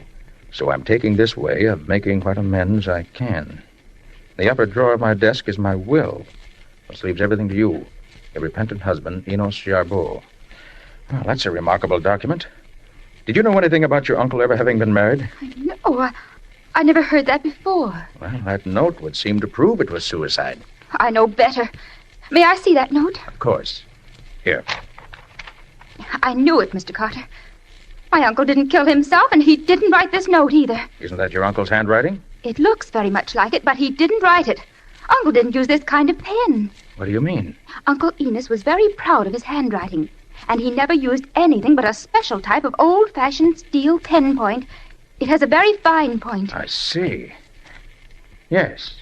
This note was undoubtedly written with a stub point. Another thing, Mr. Carter. Uncle never wrote anywhere except at his desk here. And this desk has been locked since yesterday morning, and I have the key. How long have you had it? I borrowed it yesterday morning because I had some letters to write, and I've had it ever since. Is there another key to this desk? No. Uncle would never write anywhere else. You're quite a convincing detective, Miss Ella. And if you're right, this can't be suicide, in spite of the other evidence. I know I'm right. Uncle would never have taken his own life. I believe you. And I'm just curious enough about this to do a little investigating myself. If I'm as good a detective as you are, I'll find your uncle's murderer in short order.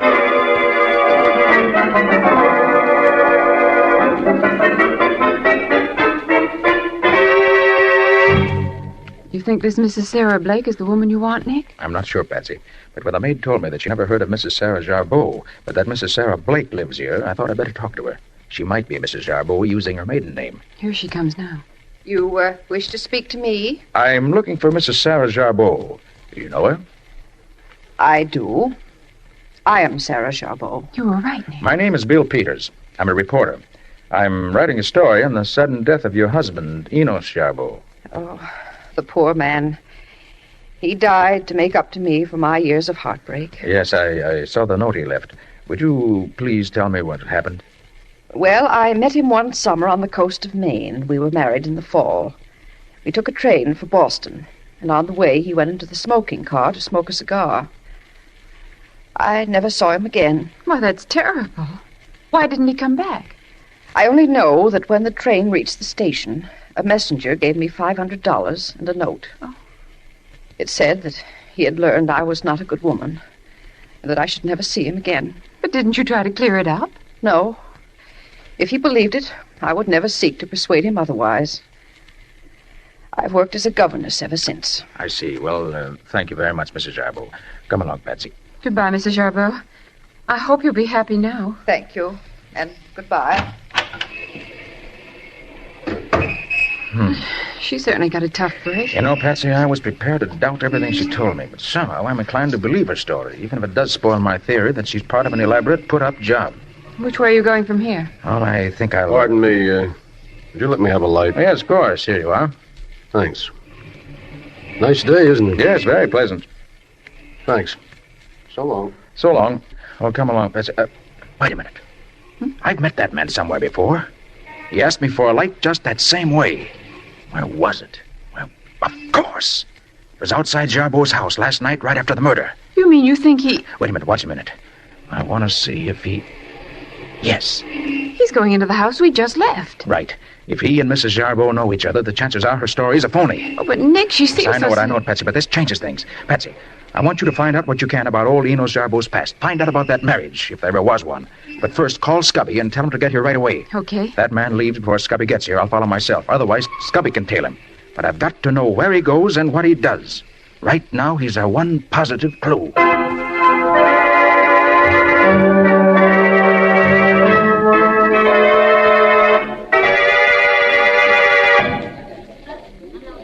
Is it all right to talk in here, Nick? The lobby of a big hotel is probably the safest place in the world to talk in, Scubby. Well, what'd you find out? Well, I followed him over to a saloon over on 3rd Avenue. Yeah? There was a fellow waiting there for him. I tried to hear what they talked about, but all I could get was the name Jarbo. Yeah, I heard that several times. I thought so. But just as I was really getting in close, a couple of plainclothes cops came along and pinched him. Pinched him? What for? Well, it seems he broke out of state's prison 3 days ago. I heard the cops call him Barney McCoy. Barney McCoy. Yeah. Jailbird from state's prison. Pardon me, Scubby. Want to speak to the desk clerk? Oh, sure, Nick, but what do you have to... Oh, clerk, I'd like to speak to the governor's suite, please. Yes, Mr. Carter. Use booth number 2 right over there, please. Thank you. Oh, Nick, what in the world do you want to talk to the governor for? Just happen to remember, Scubby. He's stopping at this very hotel for a few days. I want him to do me... Hello, Mr. Secretary. Well, this is Nick Carter. I'd like to speak to the governor a moment, if I may. Thank you. Hello, Governor. This is Nick Carter. Fine, thanks. Governor, I want to go to state's prison. Oh, no, not as a visitor. I want to go as a convict. Nick, are you nuts? No, I mean it. If you can spare me 5 minutes, I think I can convince you. Thanks. I'll be right up.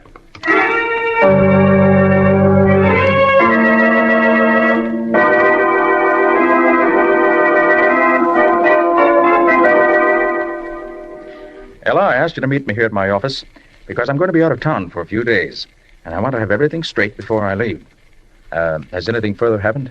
Nothing, Mr. Carter, except that Mrs. Jarbo has installed herself in the house as its mistress. She's very unpleasant to me, and I know she'd like me to leave. Well, you stay right there. Did the will leave anything to you? No, Mr. Carter. Everything went to her. I can't understand it. I can. That will is forged. But the will is in Uncle's handwriting, and both the witnesses to the will have identified their signatures as genuine. And the will was found where the note said it would be. Nevertheless, I'm convinced the will's a fake. Betsy, what did you find out? Enos Jarbo and Sarah Blake were married right enough. I found the record in a little church on the south side. Sarah really is his wife. Forged will doesn't make sense. And neither does a suicide note, which Jarbo didn't write. Maybe he did kill himself after all, Mr. Carter. Maybe he just forgot about me. No, I don't believe it, Ella. I don't either. And Ella, I'm going to prove I'm right, even if I have to go to jail to do it.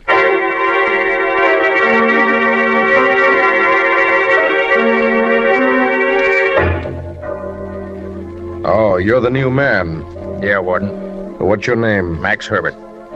Where were you born? Buffalo, New York. How old are you? 33. Nationality? American. Married? Nope. Crime? Housebreaking. Very well. The guard will take you to the photographer's and then to the laboratory.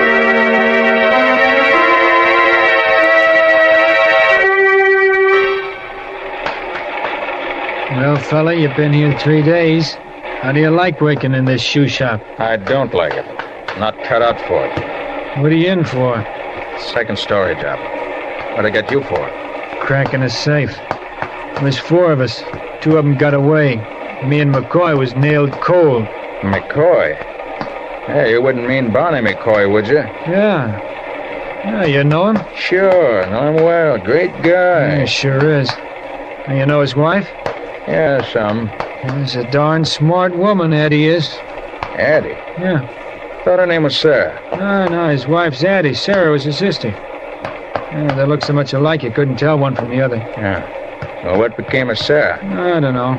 She married some rich guy for his money, but he left her flat. I don't know what happened after that. Addie's still in town waiting for Mac to get out. Yeah, he did break out. A few days ago. We just caught him and brought him back here. Yeah.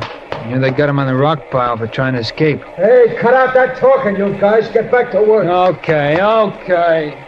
So Barney McCoy's on the rock pile now. I rather think I'd like to be transferred to the rock pile myself.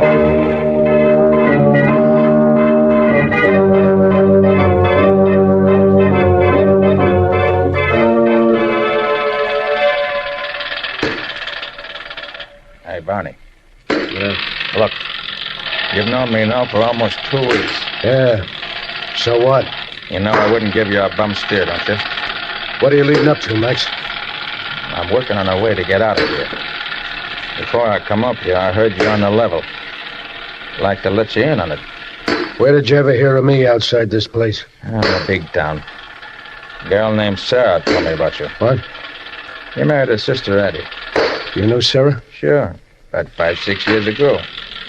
Haven't seen her since, though. Sarah's in Europe now. Yeah. When are you planning on getting out of here? As soon as I get the necessary people lined up. If I had some dough, we could get out of here tomorrow. How much do you need? About 200 to start with. Okay. I'll have it for you tomorrow. Okay, Max. You get that stuff and we'll be out of here in 2 days.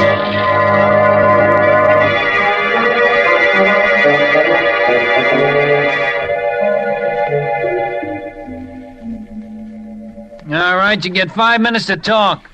Hey, Nick, why don't you... Scubby, hold it. I'm Max Herbert in here. Oh, I'm sorry. I should have remembered. How in the world did you ever get in this place? Well, the governor fixed it so that I was caught red-handed robbing the home of a friend of his. Yeah. When they caught me, I had the family silver in one hand and the family jewels in the other. It was easy. And I arranged to be transferred to the gang where McCoy's working. Well, have you found anything? Yes, but it's all circumstantial.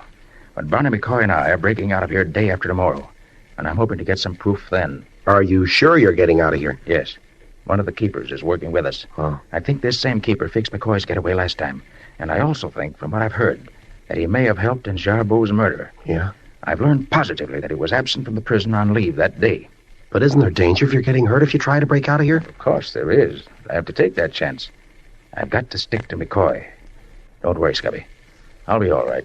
I hope.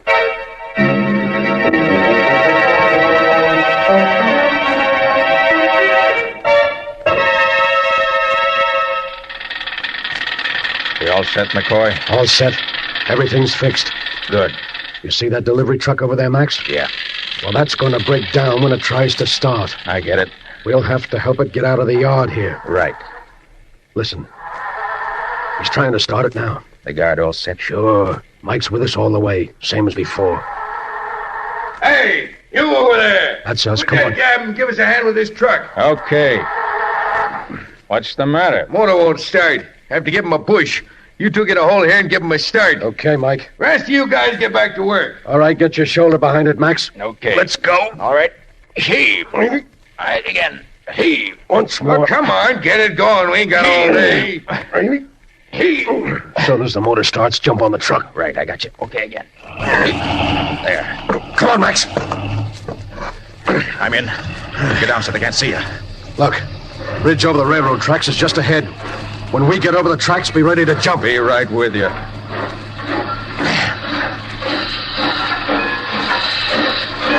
right, now, come on. Right behind you, Barney. Jump on the tender of that engine below us. Now, okay. You all right, McCoy? Yeah. Come on, engineer. Give her all the steam you got. Don't stop to talk. You, fireman, feed the coal to her. I don't want to use this gun unless I have to. Watch out, Max. The outside wall of the prison is just ahead. You'd better duck. There's going to be shooting. Right, McCoy. All okay so far? Oh, here it comes. Watch it. Look at him pour it on.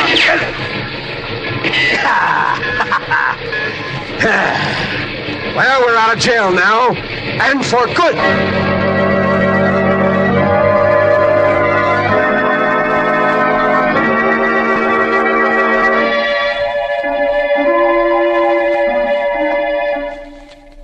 It's good to see you back in your office again, Mr. Carter. Yes, it's good to be back here, Ella. Now tell me, have you learned anything interesting since I last saw you? I think so, Mr. Carter. Now, let's have it. A few months ago, our housekeeper spent about a month visiting her son in California. Before she went, she put an ad in the paper for a temporary housekeeper. Several women answered the ad, and Mrs. Martin was given the job. She had light brown hair and wore dark glasses. I disliked her on sight, and I'm sure she disliked me. When our housekeeper returned, this Mrs. Martin left, and I never saw her again until the day my uncle was buried. What do you mean, Ella? On that day, she presented herself as my uncle's widow. Your uncle's widow? Yes, Mr. Carter. When she first came to live in the house after the funeral, I thought there was something very familiar about her. But not until a few days ago did I suddenly realize that Mrs. Jarbeau was Mrs. Martin, with black hair instead of brown and without her dark glasses. Ella, could you swear to that?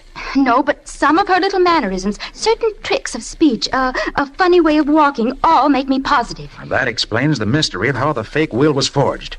While Mrs. Martin was substituting for the housekeeper, she could have found out about the will, taken it out, had a new one forged, and then returned it.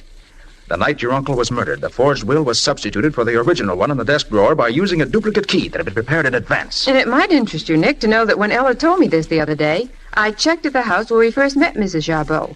The woman there told me that Mrs. Jarbeau was away on a visit during the month that Mrs. Martin took the place of Ella's housekeeper. Good work. That settles it, Betsy. Just a minute, Mr. Carter. There's another thing you better know. Something else? Yes, Mr. Carter. Last evening, a strange man came to the house. He and Mrs. Jarbeau were apparently old friends because she called him Mac. Barney McCoy. She took him up to her room where I heard them talking for a long time. I tried to hear what they were saying but couldn't get close enough. But I did hear him say it was time to get that girl out of the way for good. And then Mrs. Jarbeau said that now that Mac was back, it was time to wind up the job. Well, Ella, if everything goes as I hope it will, we'll be the ones to wind up the job, not Mrs. Jarbeau. Anything else you want me to do? Yes. Meet me in the rear of your home tomorrow night at 11 o'clock. We'll make our final arrangements then. In the meantime, sit tight and keep your ears and eyes open.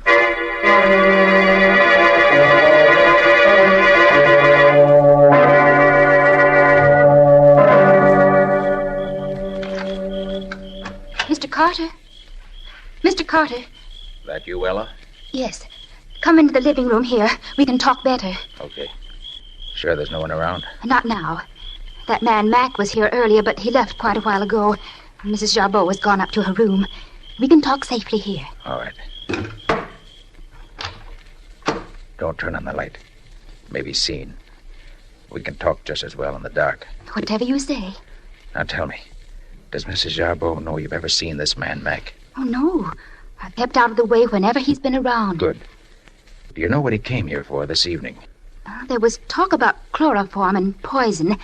And then she told him the lawyer for the estate was here this afternoon and said that she would be in full legal possession of the estate in another few days. I see. And then he said that if that was the case, it was the time to act before it was too late. Well, it's time for us to act, too. I think we'd better... Quiet. Somebody's unlocking the door through which we came. Maybe they won't come in here.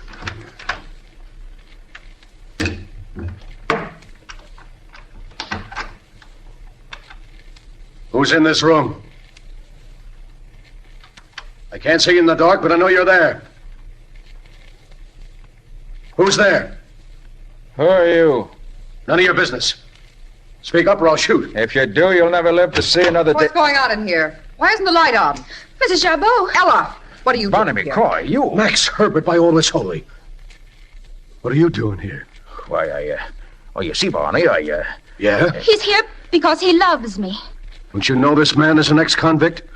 You ought to be serving a sentence in state's prison right now. Yes, I know that. Well, that's why we had to meet like this, Barney. Is this true, Ella? Yes, Mrs. Jarbeau, it is. Look here, you. You interviewed me a couple of weeks ago, said you were writing a story for your paper. You said then your name was Peters. Now you say it's Herbert. Well, my real name is Herbert Peters, ma'am. You see, And you? What are you doing here? I'm a night watchman on duty in this neighborhood. I saw this man come in here and followed him. Recognized him as a suspicious character. You're both lying. Get out of here, both of you, immediately. And as for you, Ella, get upstairs at once. I'll deal with you later. Yeah, that's all the thanks I get for trying to protect your place against thieves. I will get out. Come on, you. Go ahead, Barney. I'm coming. Good night, Ella, dear. And see that you never come back. Either of you.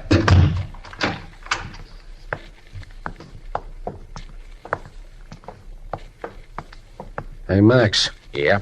Was that story about you and the girl straight? Why, sure, Barney. Wasn't your story on the level? Well, to tell you the truth, I was going to see if I could find a few things I could swipe. I'm flat broke. You haven't got a few bucks on you, have you? Sure, Barney. I can let you have a 10 spot. What? Here. Gee, thanks, pal. I won't forget you for this. Forget it. Yeah, we sure were lucky to get out of there so easy. Yeah. I thought the old dame was going to have us pinched. You're under arrest, both of you, so don't try and have it right. There you go. Stop! Stop or I'll shoot! No, you don't. You let go of my arm. You made me miss him. So what? Yep.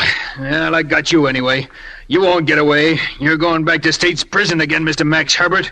Oh, you know my name, do you? I sure do. And I know yours, Ben Lyons. But, what? You know me? Hey, let me look at you. Gladly. Come over under the streetlight. All right. You know me now? Well, Nick Carter. Well, I'll be... Well, gosh, I'm sorry, Mr. Carter, but a woman just called the station, said she'd passed 2 escaped convicts in front of her house, and if we hurried, we could pick them up. Even give us their names, too, Well, so never mind I... that now, Ben. Listen to me. I'm on the trail of something big. Have the lieutenant and 8 men meet me at 12 o'clock tomorrow night at the back of the Jarbeau place across the street where they won't be seen. Okay. Be sure to tell them not to fail me, because I expect to capture the murderers of Enos Jarbeau.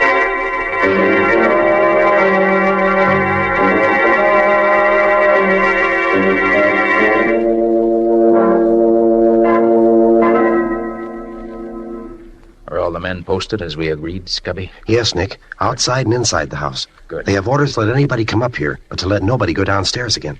Then we're ready for the finale in this case. What's that you've got there, Nick? It's a new type of microphone, Patsy. Oh. I've attached it to the wall between this room and Mrs. Jarbeau's room. Mm-hmm. Through the vibration of the wall, it'll pick up whatever is said in her room. Then whatever is picked up is amplified so that it's loud enough for us to hear it. The amplifier also has a recording device which makes a permanent record of the conversation on a wire tape. Gosh, what will they think of next? Quiet now. Let's listen. I'll turn it on. But I tell you, Barney, we can't lose. In a few more days, the whole Jarbeau estate will be mine, legally. I know, Addie, but can you handle that girl for a few days more? That's well, if McCoy. I can't, we'll give her what we gave the old man. Do we have to? If she's dead, we know she ain't gonna bother us. Yeah. So we bet... Hey, what the devil's that? Quiet. How do I know? The housekeeper's answering it. Hey, somebody's coming up here. Did you tell anybody you were up here? Anybody here? Mike! What are you doing here? Well, that's a fine question to ask me. I'm here because you sent for me. Who sent for you? You did, McCoy. Are you crazy? I did nothing of the kind. I got your note this morning. Here it is. What?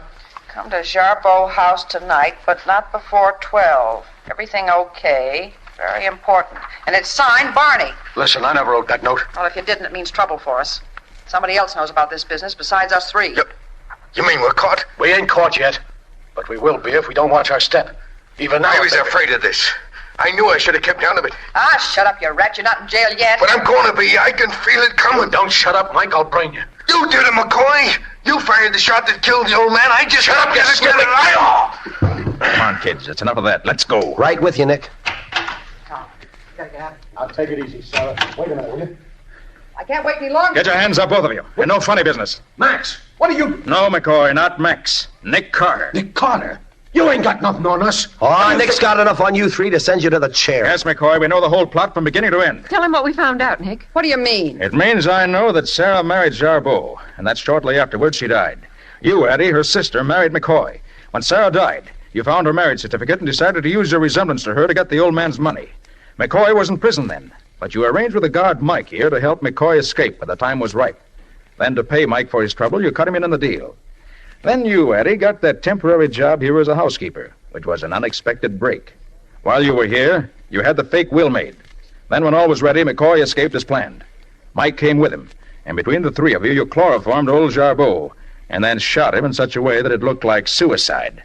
How do you know it wasn't suicide? The suicide note you left for the old man. Whoever Addie got to forge that will for her did such an expert job that the witnesses recognized their own forged signatures as genuine. But whoever wrote that suicide note was so clumsy that he wrote it with a blunt-pointed fountain pen instead of the sharp-pointed steel pen that was the only pen Jarbeau ever used. That ain't proof. That's guessing. We've got plenty of proof, McCoy. And if that isn't enough, to top it all off, the conversation in this room between you 3 crooks has been recorded in full for the past 20 minutes. And if that isn't practically a confession and good legal evidence in any court, my name isn't Nick Carter.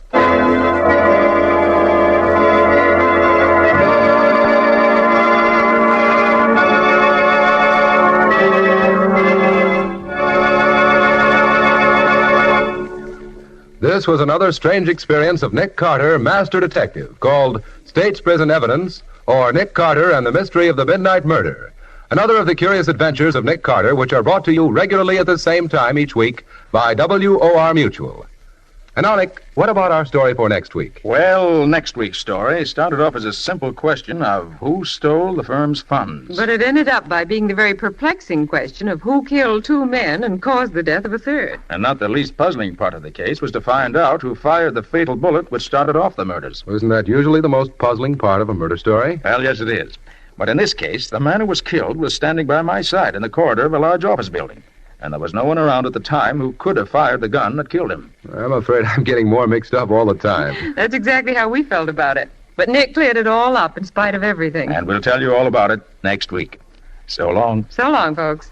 And so long to you, Nick and Patsy. See you next week. In the strange adventure you've just heard, Nick Carter was impersonated by Lon Clark, Patsy by Helen Choate, and Scubby by John Kane. Original music was played by Lew White.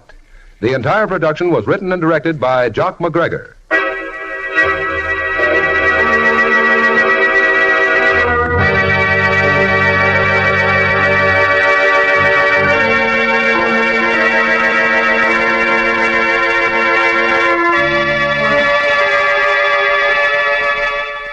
Next week at the same time, another curious experience of Nick Carter entitled An Angle on Murder, or Nick Carter and the Mystery of the Mutilated Bullet.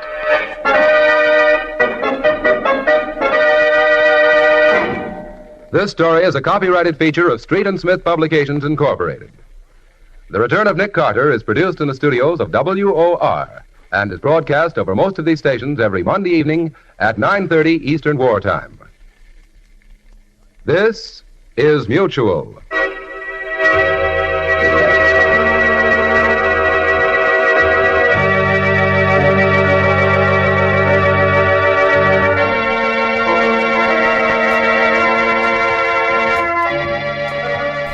Our next broadcast was a radio series that was loosely based on a private detective character created by writer Dashiell Hammett for the Maltese Falcon.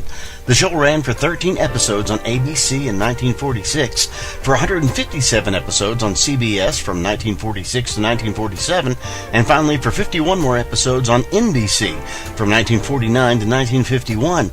The series starred Howard Duff as the titular character and Lauren Tuttle as his secretary Effie. We proudly present to you The Adventures of Sam Spade on HOJO Radio.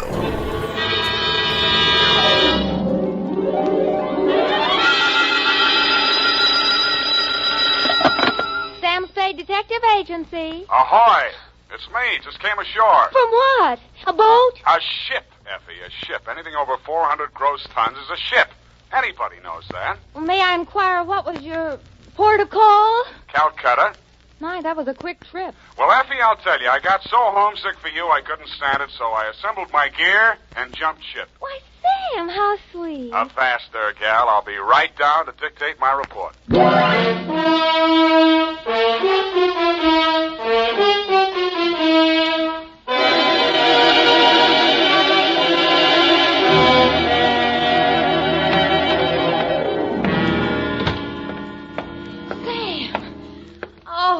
You are alive. Bon voyage, Effie. I've been worried sick. Where have you been? On my way to Calcutta, sweetheart, where the dawn comes up like thunder.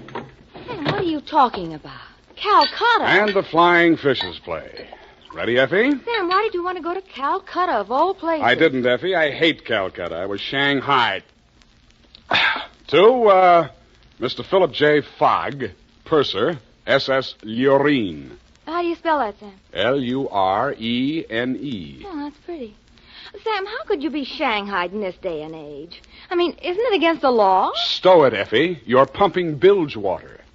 Sam, I am not. From Samuel Spade, license number get 137596, when you have the time, regarding the Calcutta trunk caper.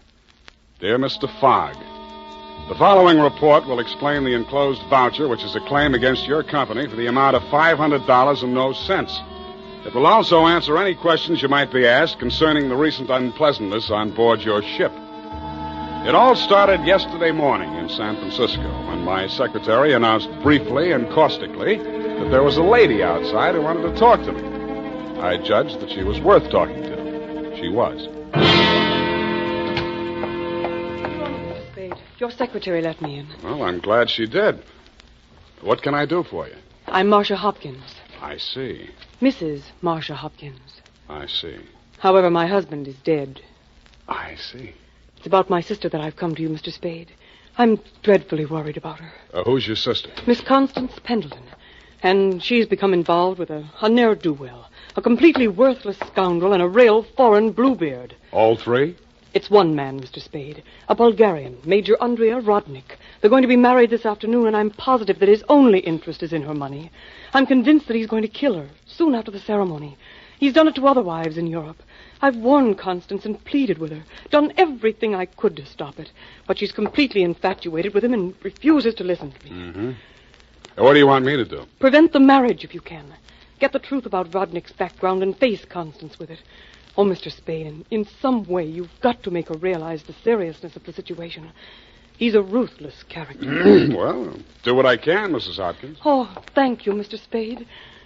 Oh, I've felt so alone and helpless until now. Oh, really?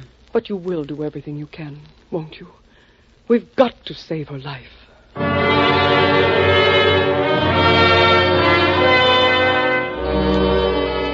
She daubed at her eyes with a stamp-sized handkerchief, patted the red gold hair at her temples nervously, smiled at me bravely, and swayed out. By telephone, I learned that the Vrodnik-Pendleton marriage license had been issued 4 days before, and that on the same day, Constance Pendleton had withdrawn a savings account to the tune of $45,000. I'd always wanted to, so I did it. I called at the Bulgarian consulate. What can I do on you? What do you know about Major Andrea Vrodnik? Ha! Andrea Vrodnik! On him we have hate, great sadness, with shame for the ground that walked under him. Oh? Ha! Andrea Vrodnik! Why is he so popular? On the devil he is driven without horns. 6 women he has killed. 6 times he has insulted the police of Europe by refusing to confess. We have proof of the murders, but never can we prove the proof on him. Yeah, sometimes it goes that way. Ha! Never do we find the bodies of the 6 women. Only their money in the name of Andrea Vrodnik. My pardon. Well, think nothing of it. You're just upset on you. You're interested on him. Why? You go to Europe? No, Vrodnik comes here. Ah, here on San Francisco. He marries again. So I'm told. Ah! Oh, by all the means you must prevent it. Go to him, brave man. You do the world a service. Make violence on him. Even do you hang for it. Your name will live.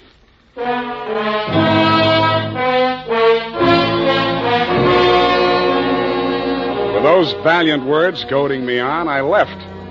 The farther I got into the caper, the more it looked as if Marcia's fears for Constance Pendleton were very real and very well-founded.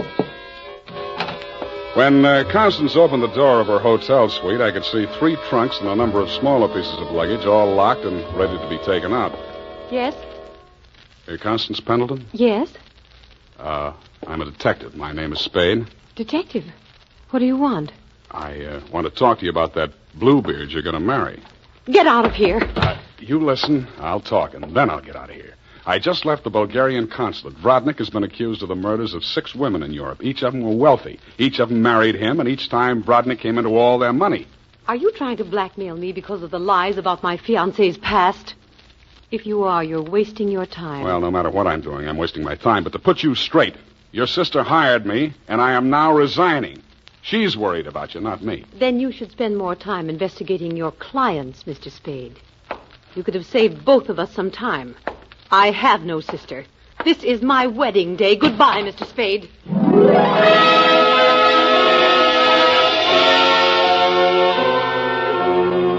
As I left the room, I maintained the stern facial expression I reserved for moments of great shock.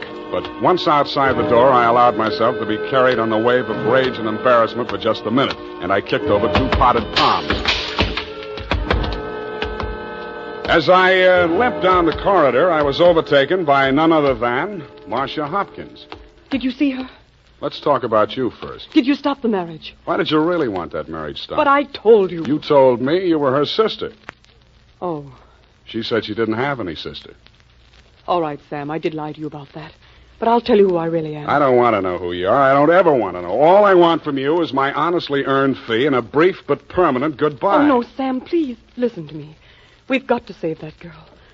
I have $500. That's all I have. Would it be enough? What's your real name?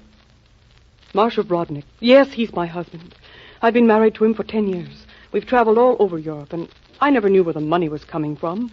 He left me at times for 2 weeks or a month, and then when he'd come back, there'd be more money. I just realized that that's when he must have been killing those poor women. And I know that's what he's going to do this time. I just can't stand it. You've got to protect her. That should be easy. We'll let him get married and meet him at the door with a bigamy warrant. Then you will see me through this. I might. Oh. In my bag, there's $500. Take it. If we can't stop the marriage, then don't let him out of your sight. Not even for a minute. He's a beast, Sam. A beast.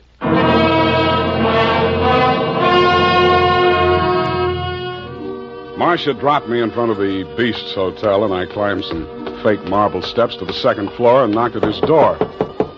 The man who opened it was heavy, handsome in a swarthy, coarse sort of a way, and glowing conceit through two eyes. One monocled, one not. You are facing Major Andrei Rodnik, 1st Bulgarian Horse. What want you? You were facing Saul Fox of the law firm of Fox, Smedley, Van Dusen, and Grip. You overwhelmed yourself. I came here to warn you. If you go through with the marriage to Constance Pendleton, you're going to find yourself tangled with civil law. Warn Andrei Rodnik, who has personally led more saber charges than you have teeth in your skull. Yes. Who has personally split, slashed, and impaled on his own blade more men than you have fingers and toes. You warn me? What is this talk? You're going to have a bigamy charge slapped on you 5 minutes after you slip her the ring. The warrant signed by Mrs. Marcia Rodnik. Bigamy? Ha! I laugh. This is not bigamy. Marcia's your wife, isn't she? That bigamy was committed when I married her. I had another wife then. You call yourself a lawyer, then you know that only the second marriage is bigamy.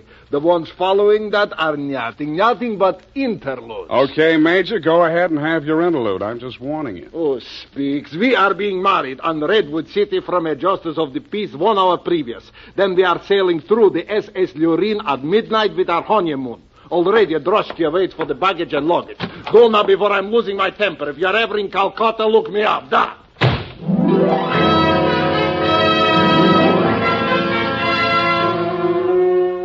I could see the direct approach was getting me nowhere, so I decided to proceed by stealth.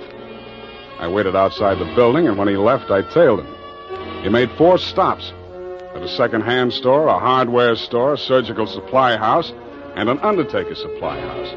At these places, he purchased the following items: an oversized steamer trunk, black with brass fittings, a large ball of rope twine, 2 large lead sash weights, a set of surgical instruments, and at the 4th and final stop, the undertaking supply, he bought 2 items: a 20-foot length of rubber tubing and a pump.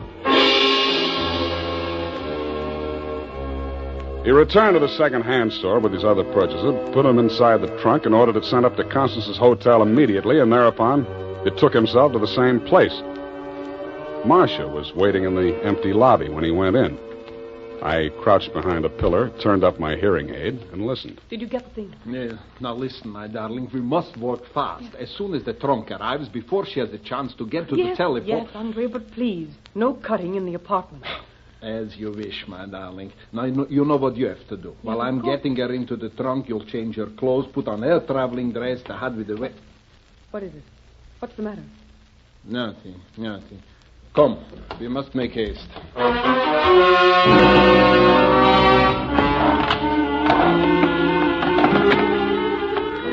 They made haste to the elevators, and I made haste to the row of house telephone booths around the corner and called Constance's room. Hello? Mrs. Rodnick? Speaking. Listen, get out of that room right away. Don't take the elevator. Go down the stairs. Who is this? What are you talking about? I haven't got time to explain, and you haven't got time to listen. All those stories about your husband are true. He's going... Hello?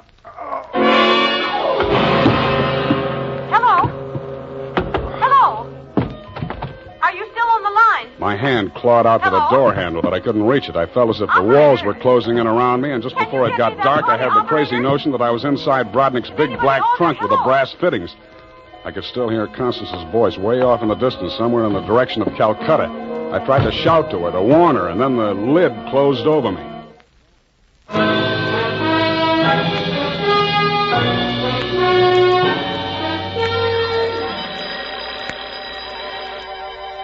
I shook my head trying to get the bells out of it. Then I remembered where I was and what had happened. I was still wedged into the bottom of a phone booth where I'd slumped when Brodnick sapped me.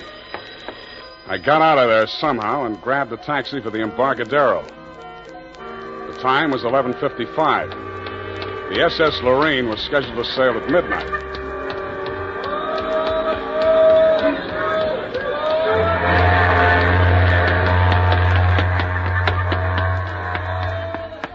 I was no sooner across it than they hauled up the gangplank and the ship started moving out of the berth. I didn't know where she was bound for, and I didn't much care.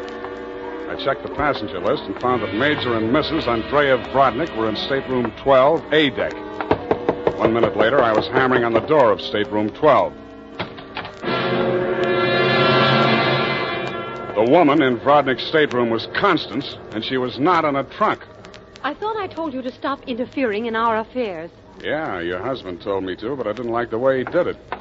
Get out from here, get out! I see you got your trunk in here where it's handy. Doesn't it make the stateroom kind of crowded? Why don't you give up, Mr. Spade? 2 times already, you are twice a fool.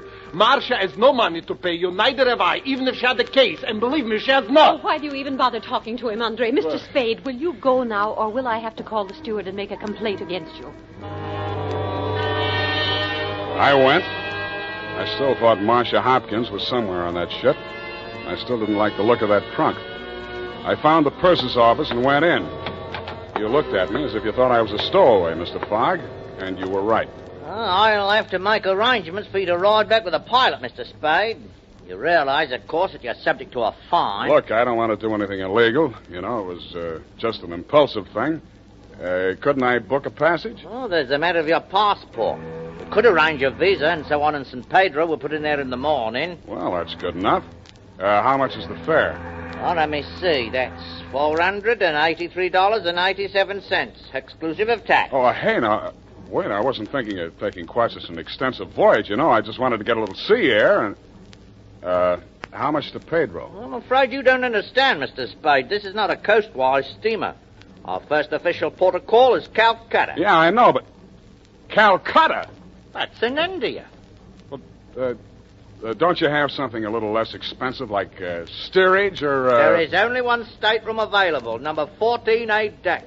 Take it or leave it. Okay, Calcutta.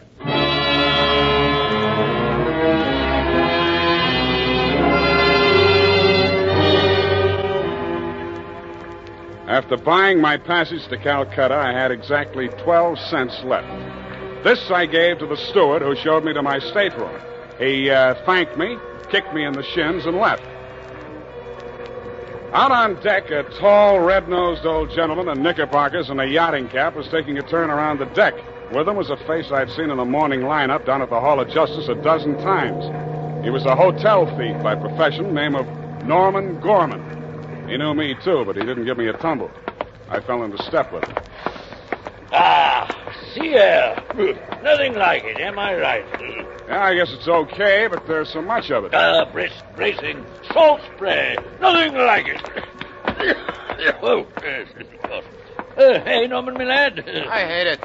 I hate boats. Suppose there was a fire on board. Fire? Oh, ridiculous. This your first voyage to the Orient? Yeah. The inscrutable East. You've made this trip before? Oh, yes, indeed. I've worked this line. Yes, indeed. I make this voyage very often. Business interest out in India. Tea, you know. Runs in my family. Sturgis's Golden Orient in the little yellow package. Ever tried it? No, I never indulged. Huh?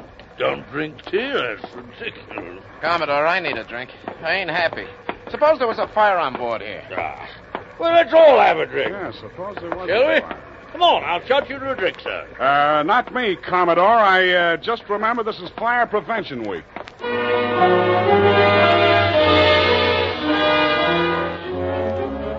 The nearest fire alarm to Brodnick's stateroom was on the companionway leading to the A-deck corridor. It was a glass-enclosed box with a small hammer hanging on a chain. I broke the glass and turned the key.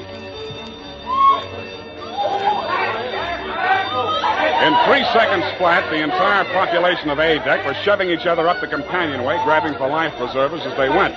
The steward hammered on the door of stateroom 12, opened it, shouted inside, and Brodnick and Constance reluctantly came out. I ducked inside, grabbed the handle of the trunk, and started dragging it. When I got it into my stateroom, I broke the lock and lifted the lid. It was Marcia, all right. There was just time to see that before the stateroom door flew open and the ship's officer stuck his head in. I've been moving you. Didn't you hear the alarm? Why, no, I didn't. What's wrong? Never mind that. Here, take this life preserver. Get going now. Okay, Come okay, on. don't touch me. It makes me nervous.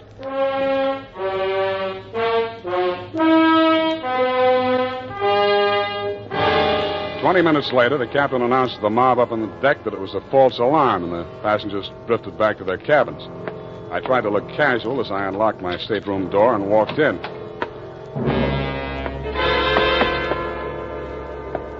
Then I stopped trying. The trunk was still there, but the lid was standing open, and it was empty. I went down to B deck and found the cabin occupied by Norm and the Commodore. That door was locked, so I kicked it in.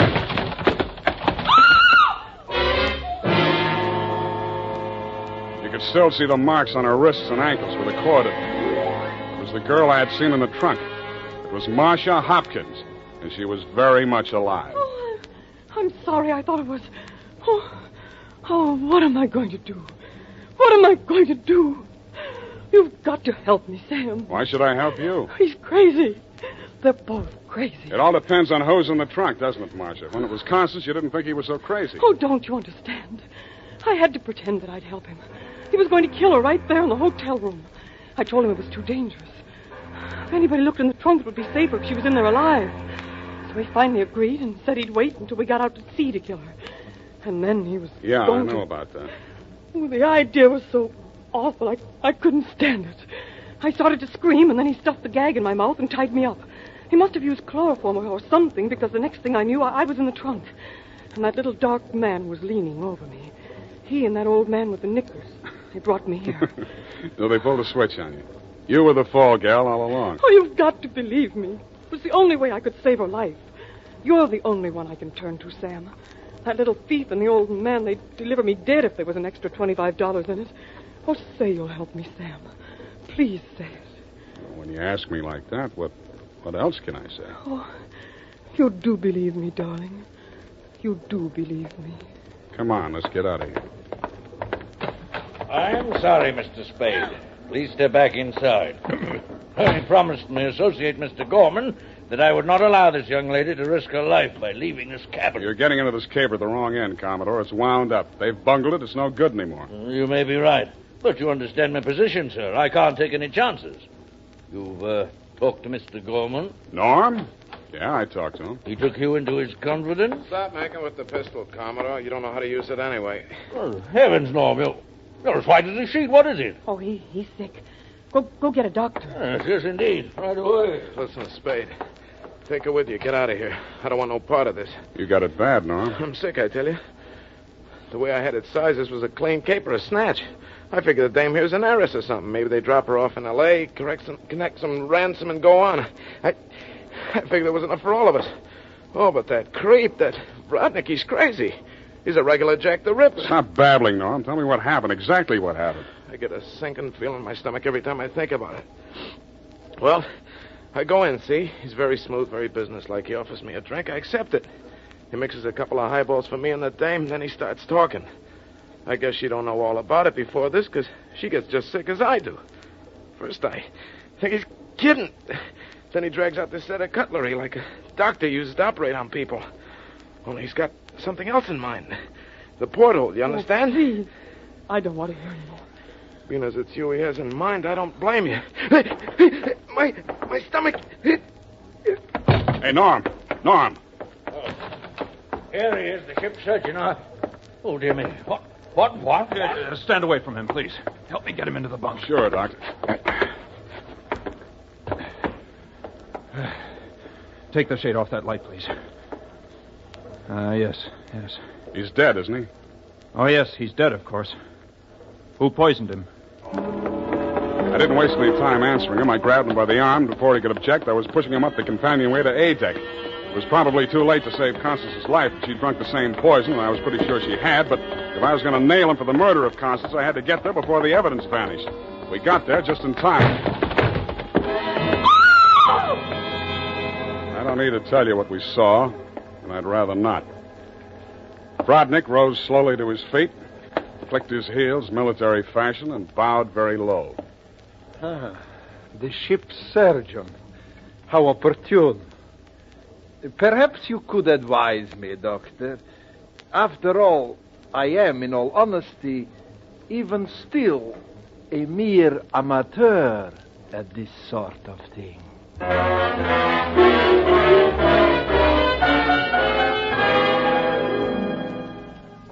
After Rodnick had been taken into custody, we took another turn around the deck. It was daylight, and the ship was lying to off San Pedro. This time, the fresh air really felt good, and so did Marcia. It's all over, Sam. Yes, sweetheart, it's all over. But not between us. Say it, Sam. Say it's not all over between us. How can it be? I knew it. I knew you felt the same way. All my life before, it's been like a terrible nightmare. It never really happened. But it did happen, sweetheart. Oh, but you can forget it, darling, can't you? Please forget it. I'd like to, Marcia. I really would. Hold me close, Sam. Never let me go. You're beautiful. Is that all, Sam? Nothing else? Yeah, lots else. That's why I think we better say goodbye right now. Because when I feel like this, I get foolish. And if I get foolish with you, I'm likely to wake up in a trunk someplace.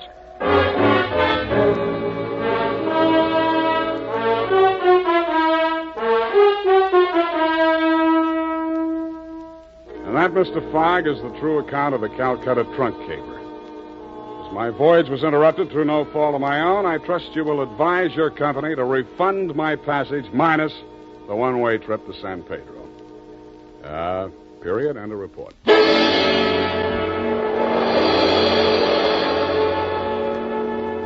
Sam Spade is played by Howard Duff. HOJO Radio, where the classics come alive. Listen now to The Adventures of Sam Spade, starring Howard Duff in The Convertible Caper.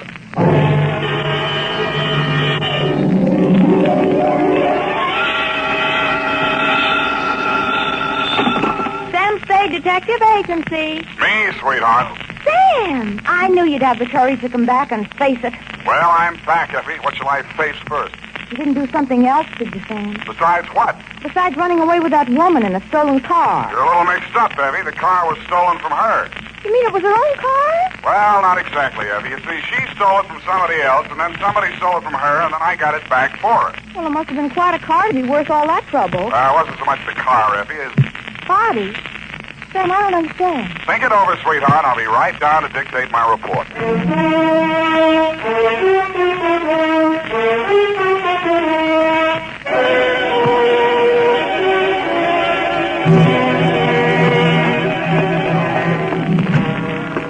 Oh, Sam, look at you.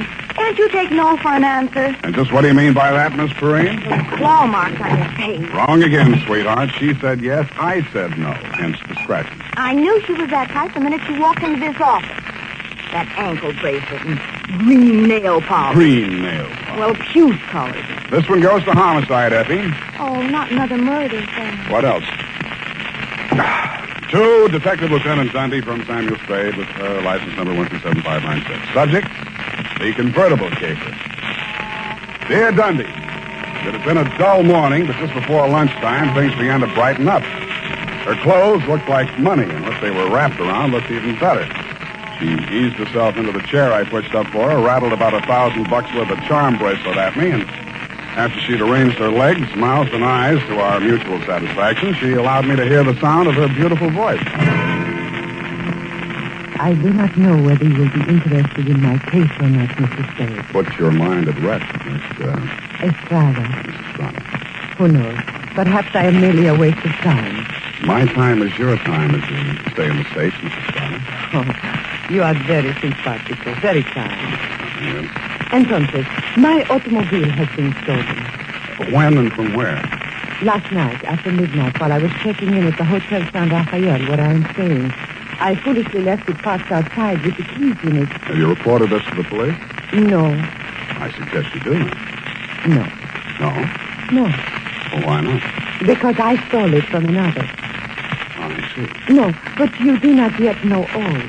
If the police find the car and notify the one from whom I stole it, then that one will know that I am in San Francisco.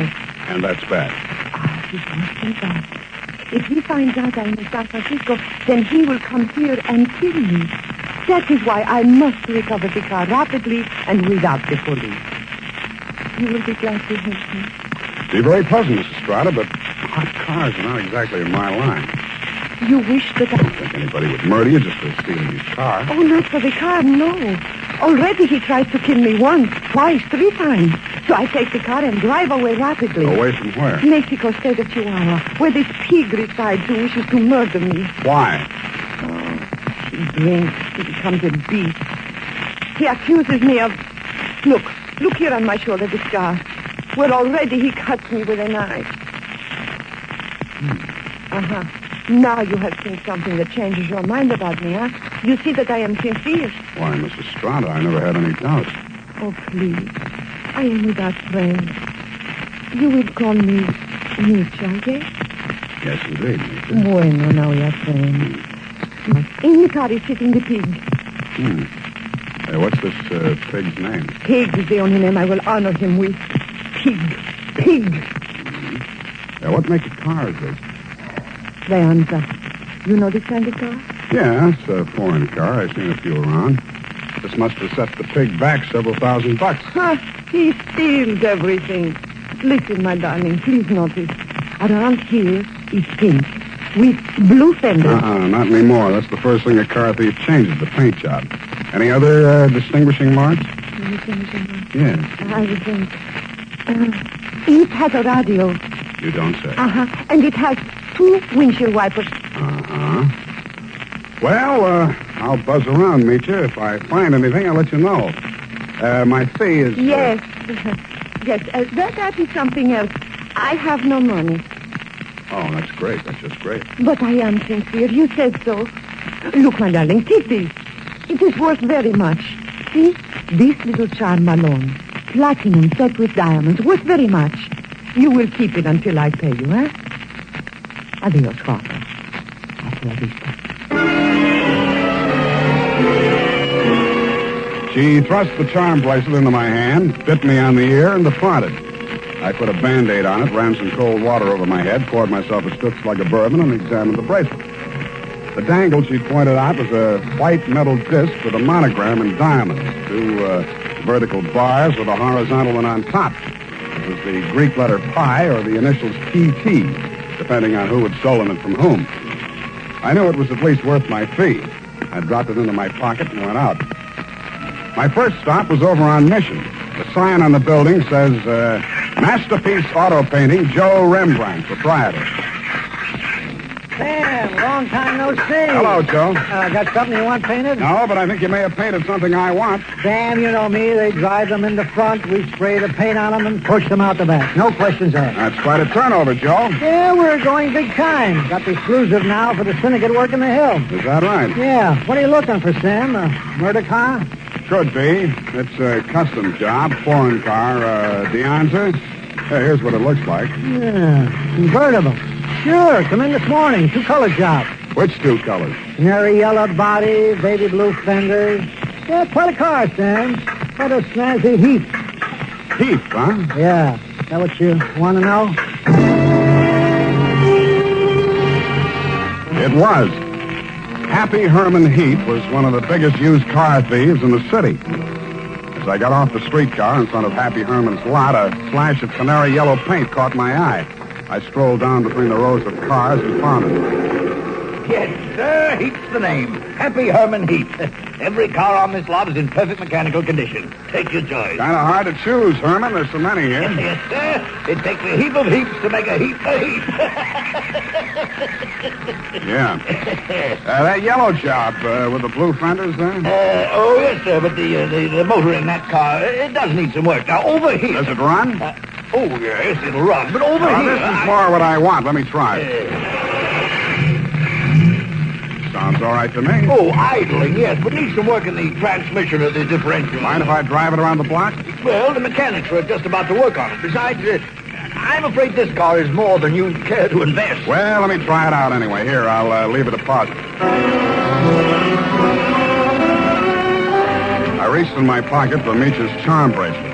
He took one look at it, and his expression changed. Well, why didn't you say so? No deposit is necessary. The car's yours. Drive it as far as you like. Thank you, Herman Heap.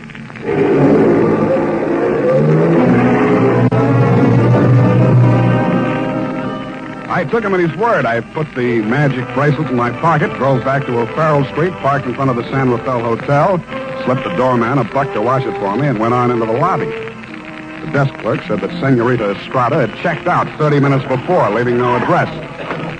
I found the house dick in the bar and asked him for a rundown. Yeah, I remember her, Sam. Very nice dish. Any callers, Tiny? Yeah, 2 guys. Yeah? They went out when they came. Ain't been back since. Who were they? You won't believe it, Sam.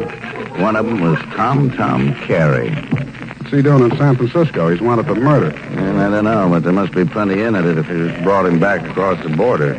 He's staying here? Yeah, room 613. Do me a favor, will you, Tiny? Anything at all, Sam. There's a car parked outside in the loading zone here. Stow it in the hotel garage for me, will you? Upstairs, as far out of sight as you can get it.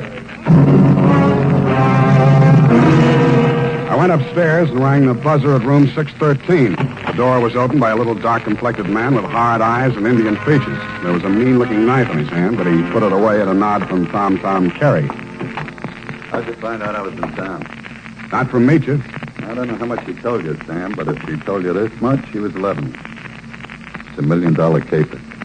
And you know some of the things I've done for less. What's in it for me? What'd she pay you? Nothing. She left this charm bracelet in Hock. Now, boss, I caught him now. Shut up, Parker. Give me that bracelet. Mine. Watch it, Tom. Don't crowd me. I got something bigger than this or you wouldn't be here. All right, Sam, what do you want? I want to hear you talk. I guess you know I've been down Mexico, eh? I'm listening. I got a little business down here, garage business. Running hot cars across the border from the States? We cool them off. Little body work and his serial number, like plastic surgery. Sounds like a good business. You shouldn't be neglecting it. You met the dame. She says you want to kill her. I was off my trout. I scared her. I didn't mean anything. I thought I could scare her into sticking around. I'll let Parko nick her shoulder a little bit. Oh, just a little bit. Yeah. I figured her wrong. I know that now. If I could see her for 5 minutes just to talk to her, I know it'd be okay. I can't help you, Tom. I want to talk to her myself. Listen, she hasn't got a penny, only that car. She figures I'm peddling that. Not anymore. She already sold it? Some car thieves took it. She hired me to trace it. Listen, Sam. Maybe broke in a strange country, I'd look good to her again. Here's $1,000, Sam. Oh, this is so sudden, Tom. Nothing. When you see her again, give her that bracelet back, yeah? It was a present from me. And whatever you do, don't find that car. Okay, Tom, it's a promise. Thanks, man. Only one thing I don't understand. You said it was $1 million caper. I meant that. She's worth $1 million to me, Sam. The girl, Tom, or the car? Oh, I wish you hadn't asked that question, Sam. I really do.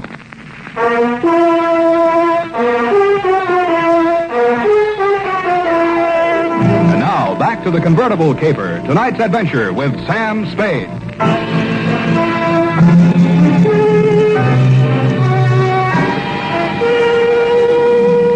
When Tom Carey said $1 million caper, he meant just that. He never risked a rap for less than $100,000, and no dame that ever lived was worth more to him than a hot mink coat. If Meecha wasn't the $1 million package, the car was. I didn't know what was in it. With Tom, it might be diamonds, dope, smuggled Chinese, or just plain money. So I went back to the hotel garage. Number 1279. I climbed the long curving ramp to the second floor and found the canary yellow Deanza convertible crowded in behind 4 ranks of cars at the rear of the building. I started to work on it. Nothing in the luggage trunk, nothing under the seats, under the upholstery, and the door panels, nothing anywhere. Then I got Tiny Stover, and the two of us went over it a second time. It's a cold lead, Sam. It's not, I know it's not. Now think, Tiny, what's different about this car? Well, solider built than most. Good body work. I don't know.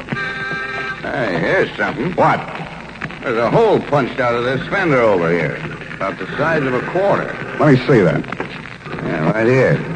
It curves under, see? Yeah. What's that you got? Charm bracelet. Did you say this dangle on here was what was cut out of that fender? Let me see. It fits. Fits even the curve. Yeah. What does it mean, Sam? The dangle on the bracelet is solid platinum. Hey, Sam, are you trying to tell me the fenders on this heap are solid platinum? You got a pocket knife, Tiny? Yeah. Thanks. It shines. Sam, is this a hot car?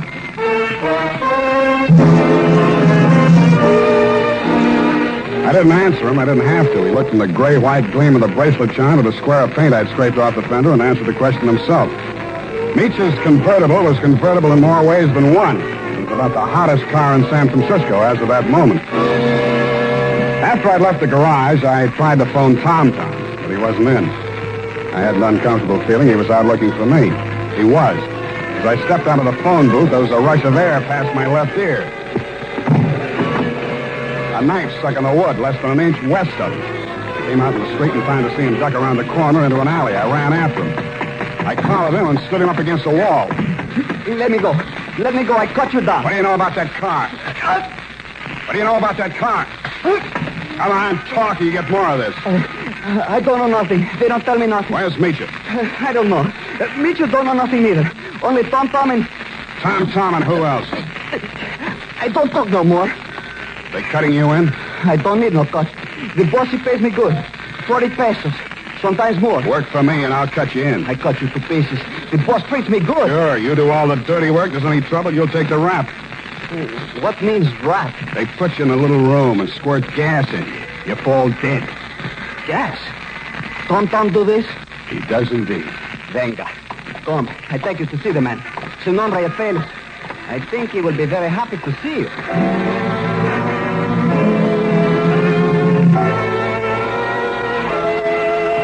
The place Paco took me to was about as high on Russian Hill as you can get. The house was old, faced in brownstone, and had a high iron fence around it. On the gate was a nameplate, H.H. Lovelace. When I opened it to go in, I noticed that Paco was no longer with me. Oh, Mr. Spade, come in. The gray-haired gentleman who greeted me was wearing a wing collar, a carnation, and a very distinguished air. I could hardly believe it, but he was definitely, beyond the shadow of a doubt, none other than the one and only Happy Herman Heap. Well, Mr. Spade, I see that you're surprised. I'm overwhelmed, Mr. Heap. Lovelace, that is the correct name. For my avocation, I selected my first and second names, the H.H., you know. My full name is Herman Heap Lovelace. About that car, Mr. Spade. Yeah, about that. I must own that you outwitted me. I was rather proud of my little device, the disc on the charm bracelet, you know. When you showed it to me at my business establishment, I naturally thought you were authorized to fix the car. Yeah, naturally. However, I'm not averse to enterprise in a young man, and I'm prepared to pay for my blunder. You said $1 million I still couldn't accept, Mr. Lovelace. Oh, why not? I was hired to recover that car for my client. It's not mine to sell. Well, it's certainly not hers. I don't care whose it is. All I know is that my client's life is in danger, and it has something to do with that car. Miss Estrada? Yeah. Excuse me one moment. Spade has arrived. Hello, Papa. That's all she said. And she stood there looking at me in that way that made you not care who she was double-crossing or why. Then she turned to Lovelace, alias Herman Heap. How much does he know? Alas, everything, I fear. He has agreed to our terms? Yes. Good. I must have my bracelet back now, Sam. Sure, it's right here in my... I reached in my coat pocket for the charm bracelet she'd given me to keep for her. It wasn't there. It wasn't in any of my pockets. I guessed that it was in one of Paco's pockets. Mitya watched me fumbling, her eyes blazing with anger. Fool, you have lost it. We are helpless without that. I thought it was the car you wanted. Please, one thing at a time. I suggest that we first gain possession of the car. Yes, Lovelace, you are right. First, the car.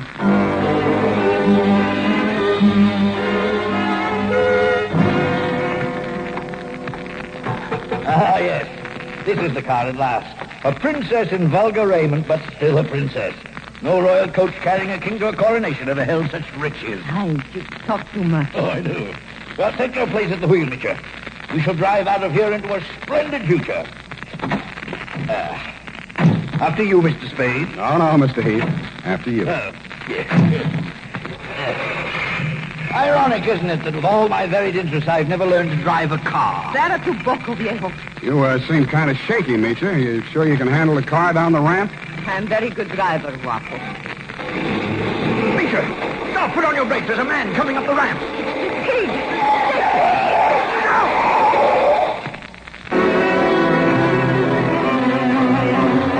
He was dead before I got to him. As I leaned over him, I saw the bracelet lying beside his hand. I picked it up and walked back to the car. Mitya and Herman Heath Lovelace were sitting in stony silence, glaring at each other. Is he dead? Yeah.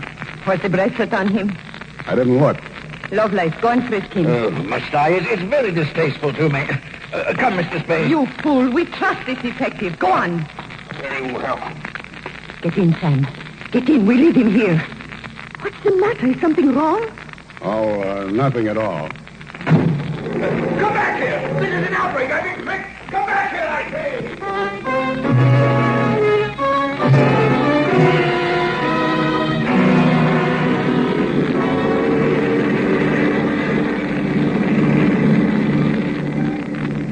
Please, Guapo. A cigarette. Sure. Here you are. Gracias. De nada. I saw you pick up the bracelet. I meant that you should share with me. That is why I gave you the bracelet in the first place. I liked you. Couldn't have been because you were safe as long as Tom didn't know where the bracelet was, and if you had to kill somebody for it, it would be me. Please, querida, what does it matter now? We are together, we have the car, we have the bracelet, and the pig is dead. That's what worries me. Oh, surely you do not think I meant to kill him. Of course not. Your foot just slipped. You stepped on the gas by accident. Yes, that was it. It won't stick, sweetheart. Not with me. But with the police? My story won't help you. I don't know enough. Oh? Then I tell you everything. I was with Tom for a year. I hated him 365 days. I tried to run away. Always that Paco came after and brought me back. Then, Senor Lovelace came with the car. Senor Lovelace had much money, but he could not take it from the country. So he stole platinum. Some he received from refugees who had sent their fortunes abroad in that form. But there was no safe way to get it across the border. So for a cut, Tom had the platinum made into fenders and welded onto the car. Why was the bracelet so important? It was too dangerous for Lovelace to bargain directly. Tom was to get the money for the platinum and give the little piece of the fender as a token. Yeah. Lovelace would know who to give the car to when they showed it to him. That's why he let me drive the car off the lot, huh? Oh, I don't care, darling, even if you tried to steal it. Now we understand each other, no? You are tough, too. Tougher than Tom, I think. Well, Now we have everything for ourselves, you and me. What do we care for the others, huh? You make a good pitch, sweetheart. You look beautiful while you're making it. But I don't like you driving. What do you mean? Pull over. I'm driving this heap back to the city. No. I said pull over. I won't let you do it. I don't care what happens. Take it easy. You want to kill us both? Sure, I will kill us both. We die together or we live together. Yes or no? You're nuts. Answer me. The answer is no. Bueno, you will see I mean what I say. The fog thinned out just as we rounded a bend in the road. There was a point ahead with a sheer 300-foot drop to the sea. She jerked the car away from the pavement and steered straight at it. I grabbed the wheel and twisted it. The car skidded on gravel and slid sideways toward the cliff. I got the door open and tried to yank her out with me. She held on and kicked me until I rolled free.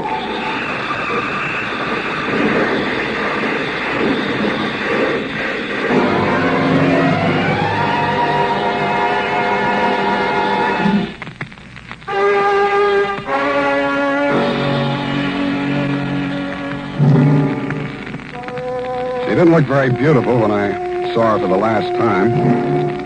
And the flashy convertible was a pile of junk. Very expensive junk, but junk all the same.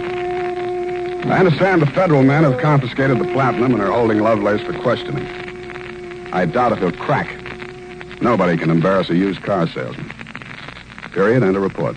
Sam, do you really like this racket we're in? I hate it. So do I. But don't let's ever go into any other racket. It's a promise, sweetheart. Why, I'll never know. Don't need it. Good night, Sam. Good night, sweetheart.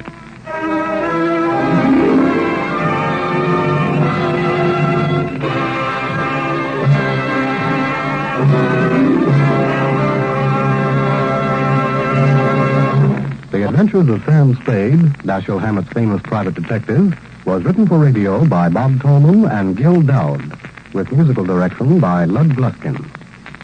Sam Spade is played by Howard Duff. Lorene Tuttle is Effie. Tonight's program was directed by Elliot Lewis.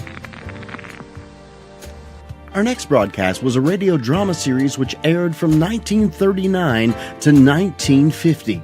It ran for 374 episodes, with many of the later episodes considered lost media. The series was based on a character created by Sir Arthur Conan Doyle.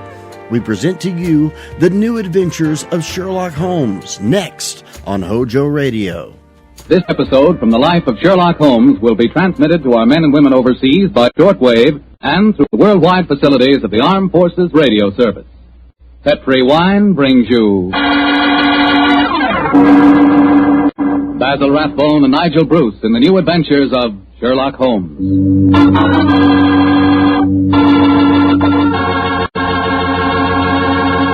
The Petrie family, the family that took time to bring you good wine, invites you to listen to Dr. Watson tell us about another exciting adventure he shared with his old friend, that master detective Sherlock Holmes. It began on a summer evening in 1906. I'd been for a long walk in the park, I remember, when I returned to Baker Street and entered our rooms. Holmes looked up at me with a twinkle and spoke. You look positively glowing with health, Watson. Well, I had a splendid walk, my dear fellow. You should have come with me. The park was looking particularly beautiful. Well, chap, during your absence, I've decided to write another monograph. Oh, what's the subject this time? Occupational liability to murder. For instance, the mortality rate is naturally high among policemen and detectives. Physicians are murdered with fair regularity, but the murder of a dentist is rare. And who ever heard of a murdered veterinary surgeon? That's quite true, but what's the occasion for this little homily? I've been browsing over my newspaper clippings. Yeah? You recall ever hearing of a murdered tobacconist, Watson? No, I can't say that I do. Why? Yet my clippings inform me that no less than 3 tobacconists have been murdered in the past 6 months, and all the murders have occurred in the same small shop at the East End of London. Now, why do you suppose 3 tobacconists would be murdered in the same shop? Come now, fellow. Give me a logical solution to the problem, will you? Well, let me see.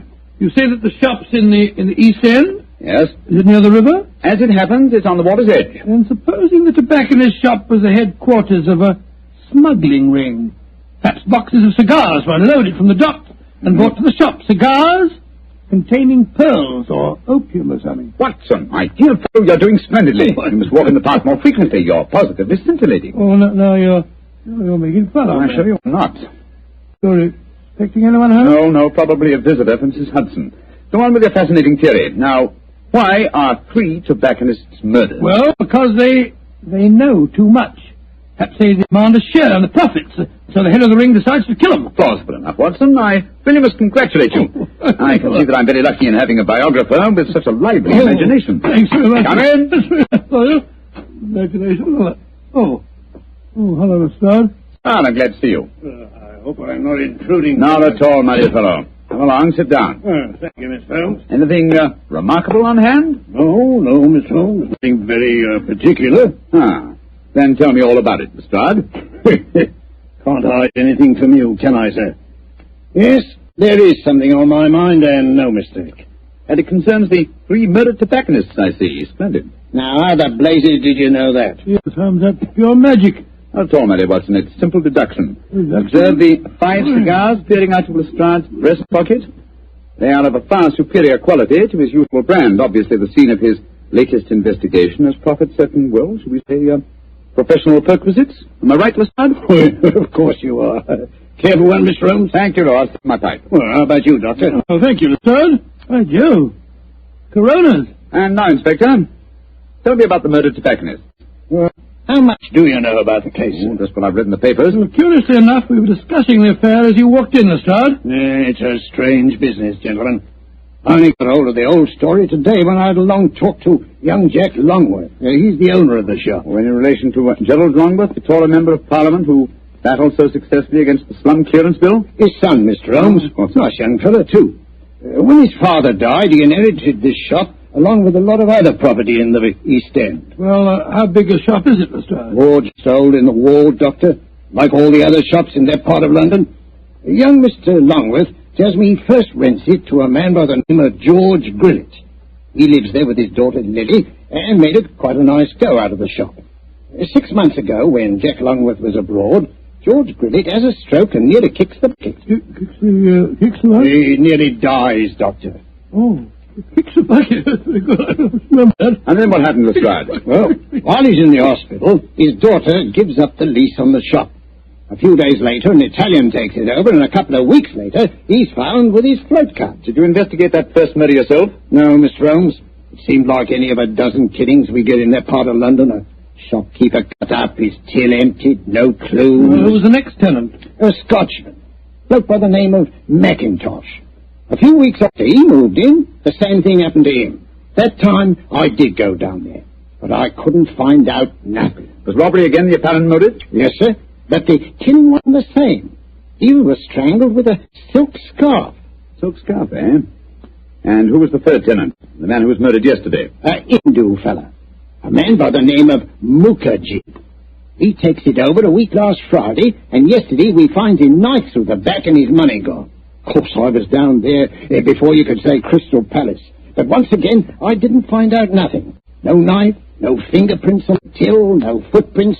Just a very dead Hindu. Was young Mr. Longworth a landlord in England when these murders occurred? Yeah, that's the funny thing about it, Mr. Holmes. He docked at Tilbury yesterday morning. He didn't know nothing about what had been going on. Well, I imagine he'll have difficulty in renting the shop after 3 murders. Well, that's just it, Doctor. That's why he comes to me at the yard. George Grillet, his first tenant of the shop, moved back there today with his daughter Lily. And young Mr. Longworth's worried about them. Well, if you ask me, he's more worried about the daughter than he is about old man Grillet. So the original tenants of the shop are back in residence again, eh? And, what do you want me to do? Well, I thought perhaps you'd be interested enough to come along with me and look at the shop, Mr. Holmes. I should be very glad to, my dear fellow. Put your coat back, Watson. Oh, that's your... Oh, dear, that wretched instrument. I'll answer it. Hello? Mycroft, how are you? What? Yes. Yes, he's here now. Why, of course. I'll do everything I can, certainly. Let's have dinner together soon, shall we? Splendid idea. All right, goodbye. Is that your brother, Holmes? Yes. Lestrade, I do think you might have told me the whole truth. What do you mean, sir? I thought your visit was prompted by a need for friendly assistance. I didn't realize that you came here virtually on a government order. Well, it wasn't just quite like that, Mr. What's Holmes. the government got to do with the case, and how does your brother Mycroft fit into the picture? Not sure yet. But of one thing we may be certain, there's obviously a great deal more in this case than Lestrade would have us believe. Why do you say that, Holmes? You must bear in mind, old fellow, that occasionally Mycroft is British government.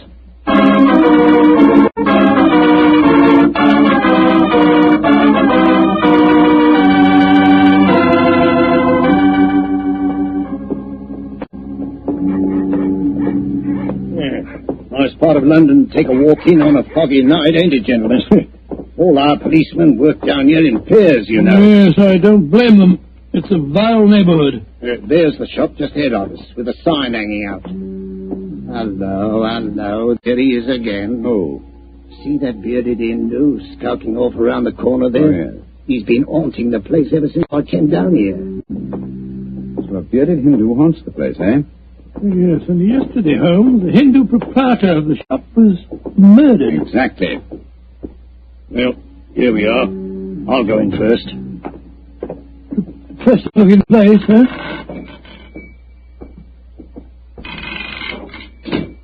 I'll be out in Lily, George Great's daughter. Helps him with the shop.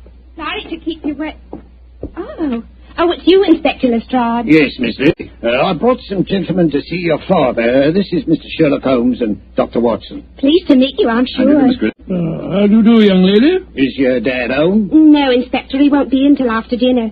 Went down to the docks, he did, to see about some cigar shipments. Mr. Longlegs here.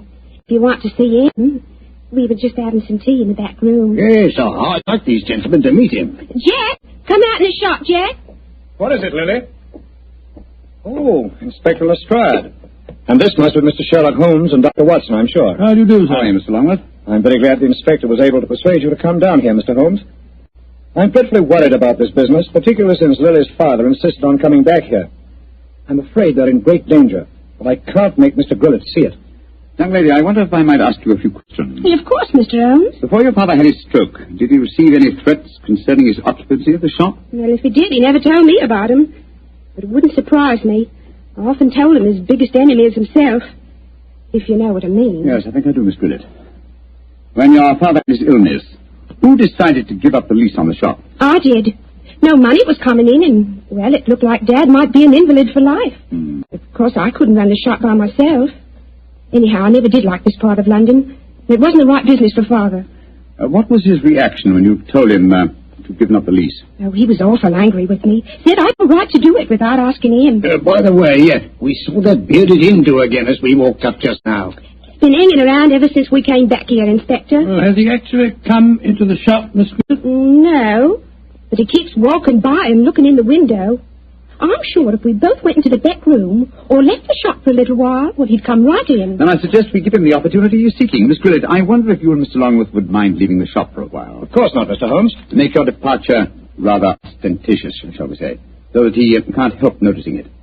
Give us half an hour or so and then come back. Perhaps you wouldn't mind going with him, Mr. Lestrade. But, Mr. Holmes, this is my case. I know, but in a situation like this, Watson and I work much better alone. We may have to go a little outside the law, and your presence might embarrass us. You'd never think I was a detective, too, would you? Very well, We'll be back in Mr. half an hour.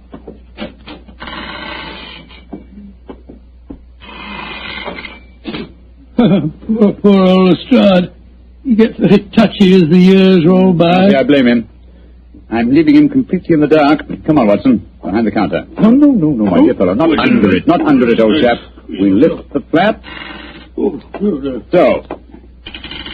Now it's just we crouch down behind here. Come on. That's it.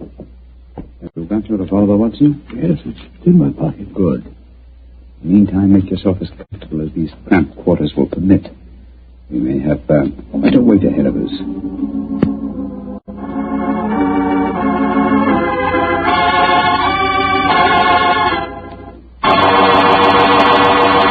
Look, Holmes. There's the Hindu now. Peering through the window. Revolver handy. Yes, sir. Here he comes.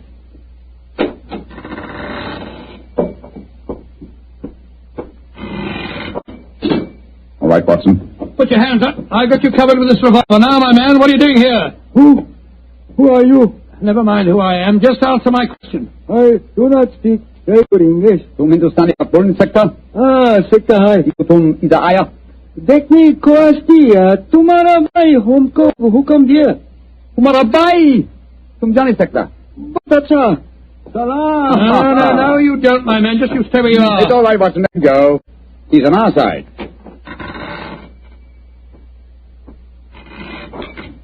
Wish you'd tell me what in thunder is going on. Who that man was and why you let him go. There's an investigator from the Foreign Office, old chap. Given his instructions by my brother, Mycroft. Mycroft? Yes, old fellow. And when my brother fails to tell me all the facts concerning this case, I begin to think these triple murders have far greater ramifications than we ever dreamed of.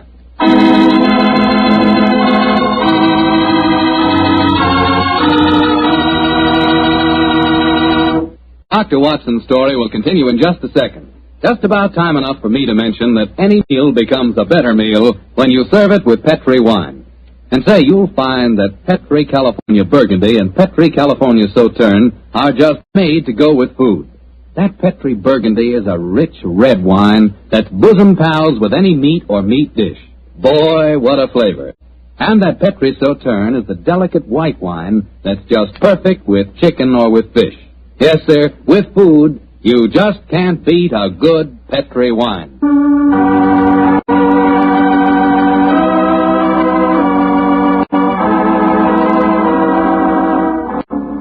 And now back to tonight's new Sherlock Holmes adventure. A puzzling case is occupying the attention of Sherlock Holmes and Dr. Watson. 3 murders have taken place in a small tobacconist shop in the East End of London. As we rejoin our story, it's late at night, and Sherlock Holmes and Dr. Watson, accompanied by Inspector Lestrade, are once again walking toward the ill-fated shop. Well, I don't see that you've accomplished much, Mr. Holmes, except that you just bought me a nice dinner. We're making progress, Lestrade. If only by the elimination of obvious suspects.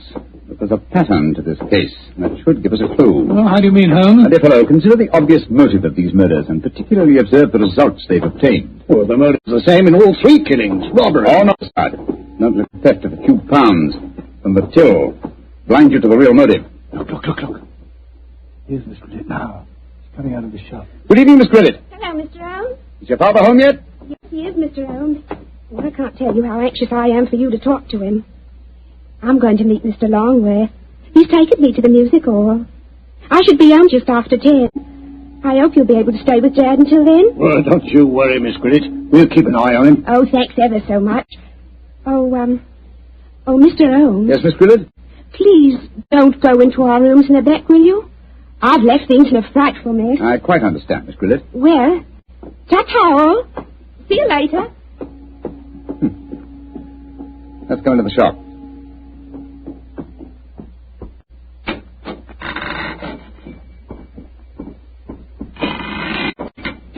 Oh, is it? Oh, it's you, Inspector. Yeah, these gentlemen, Mr. Sherlock Holmes and Dr. Watson. How do you do, sir? Good evening. Good evening. Did you meet young Lily just now? Yes, she told us she was going out to the music hall with Mr. Longworth. Yes. I'm afraid we had quite a set to about that. A very strong-willed girl, Lily, very strong-willed. Am I to assume that you disapprove of your daughter's association with Mr. Longworth? Yes, of course I do. He's a top. He's got lots of money. Lily's so blind she can't see that he's up to no good. I'm pretty sure he's afraid I might find out what's really at the back of these here murders. And what is your theory, sir? Well, I'll tell you this in confidence. Got nothing to back it up now, you understand. There's been talk of widening the docks around here. That'd make property values go up, you see, of course. Well, young Longworth's been trying to buy up all the other shops along the waterfront here, but they wouldn't sell. If you ask me, he's had these murders done just to frighten people away so that he could buy cheap. Now, I'm not saying that he did the murders himself, you understand, but he planned them. Why, in these parts, it's easy enough any night to get a throat cut for a couple of quid. Yeah. That's why I'm glad you're here, gents. You see, I just got another warning. Warning? What do you mean it's a warning? Found this note slipped under that door there not 3/4 of an hour ago. Let me see it, please. What does it say, Holmes? I shall call on you at 8:30 tonight. If you know what's good for you, you'll be waiting for me alone. If you try any funny tricks, you'll go where I sent the rest of them. Well, that's obviously from the killer. Possibly. What's the time now? Look, it's 8:20. I was hoping you gentlemen would wait in our rooms back of the shop. You can hear what's going on in here, and if he tries any rough stuff, you can pop in and grab him. Just what I was about to suggest myself, Mr. Gridlett. Either way, will you? Oh, yes. Just step behind the counter, gents. Now, through here. Here we are. Not exactly Buckingham Palace back here, but you can make yourselves comfortable, can't you, gents? Oh, don't you worry about us, Gridlett. Oh, I better turn up the gas. This bloke spot the light under the door in here might smell a rat. Now, there we are. Now, as soon as I see him coming in the shop, I'll knock twice on the door, like this. And that'll give you the signal that he's here. Is that right? Right, you are, Gridlett. All right, now keep your ears open, gents. I may need your help. Where are you, Holmes? I can't see a thing. Over here, Watson. You know, I've got another theory why Jack Longworth might be at the back of all this. You listening, Holmes? Yes, I'm listening, old fellow. What is your theory? Longworth knows that Gillette doesn't approve of his having anything to do with Lily. So when he goes abroad, he leaves instructions to murder the tobacconist. The assassins don't know about Gillette having a stroke, of course, so they keep murdering the wrong fellow. Well, that makes very good sense, Doctor. What do you say, Mr. Holmes? Holmes. Holmes. Where are you? That's my son. He's disappeared. No, I haven't. I was just exploring. Shh. That's the signal. There goes the front door. Somebody's coming.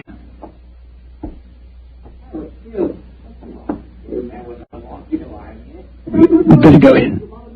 Listen.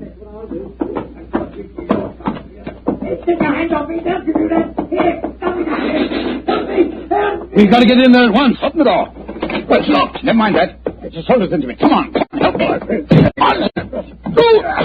Come on, one more.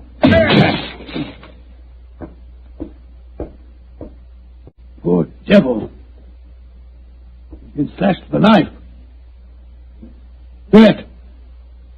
Millet! Well, the killer got away. I'm going after him. Lestrade, conserve your energy. Your murderer lies there. But that's Grilly. Of course it is. Search his pockets, Watson. I think you'll find a blood-stained knife. Let's have a look. Good Lord. Here's a razor in his pocket. It's covered with blood. You mean to say that he slashed himself? Let's put the handcuffs on him, Lestrade. While he's still play-acting, he may be more difficult to handle when he realizes the game's up. Take your hands off of me. Come on, quickly. Come on here. Hey.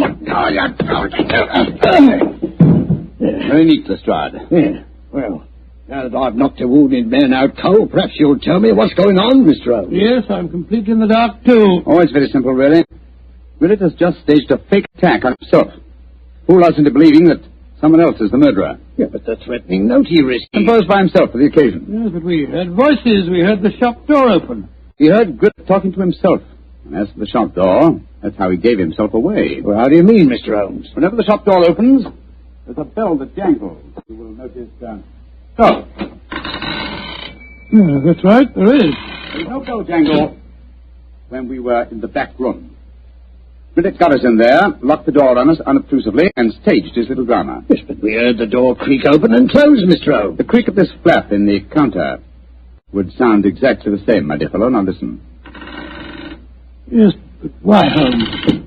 How did you spot that Grillet was a man? It was obvious from the beginning that since nothing had changed about the shop except the ownership, that the attackers were directed against any tobacconist who was not Grillet himself. Of course, his daughter, Lily, obviously knew what was going on. Well, I don't see how you figure that one out, Mr. Holmes. Every remark that she made showed that although she loved her father, she knew his failings. In any case, she gave me the final clue. Oh, what clue was that?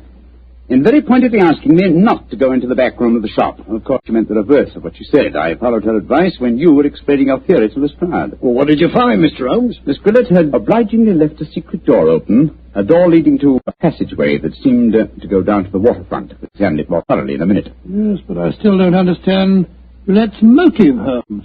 Neither do I, old chap. No, I suspect that from the interest of the Foreign Office in the case, this shop has been the headquarters of an espionage ring. I'm afraid the final answer to that question will have to be given by someone else. Oh, who, Holmes? By my elder brother in Mycroft. Humiliating, isn't it, Watson?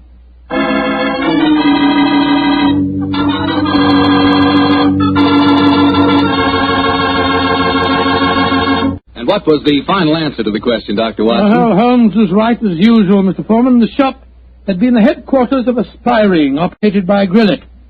Many international criminals had been smuggled in England, foreign ships moored up the river. And did Mr. Grillet hang for his crime? No, he didn't, my boy. Before he came to trial, he had another stroke and he died. Probably just as well for his daughter's sake. Oh, his daughter. A lovely girl. Did she marry Longworth? Indeed she did. As a matter of fact, I danced at her wedding. It was a very wonderful wedding reception. See, you would have been there yourself, Mr. Foreman. In fact, you'd have liked it very much. They served a pretty good wine. Was it a Petri wine by any chance? Oh, well, it was so good it easily might have been. You mean because Petri wine is the kind of a wine you can't forget? That's exactly what I do. Well, that's because the Petri family really knows all there is to know about the fine art of turning luscious, sun-ripened grapes into fragrant, delicious wine. You see, the Petri family's been making wine ever since they started the Petri business way back in the 1800s. And they've been able to hand on down in the family, from father to son, every bit of their skill and experience. That's why Petri wine is so good today, because Petri took time to bring you good wine. And say, don't forget to take a moment yourself and send for your free recipe calendar. Remember, send to Petri Wine. Petri Wine, San Francisco 26, California. This offer is intended to apply only in those states and other localities where its acceptance is permissible by law and regulation. And now, Doctor, do you feel like giving us a hint about next week's story? Yes, I do. Next week, Mr. Foreman, I'm going to tell you a strange adventure that happened to Holmes and me in the West End of London. It concerns the death of a famous actor who was portraying the part of an equally famous man, Sherlock Holmes. Thank you, Doctor. See you next week. And say, from the news we've had so far today, maybe by next week at this time we'll hear some really good news from Europe. I certainly hope so, Mr. Foreman. But let us remember the war won't be over when Germany quits. We've still got to lick Japan. And that's going to take a long time. So instead of celebrating when VE Day comes along, let's just strengthen our resolve to support the war more than ever here at home. Keep that war job. Don't leave it till you're released. Keep on buying more and more and more war bonds and keep them. Don't turn them in. Help all you can with all home front activities and observe all our wartime regulations such as price ceilings. That's the real way to celebrate a victory in Europe, by working harder to end the war in the Pacific.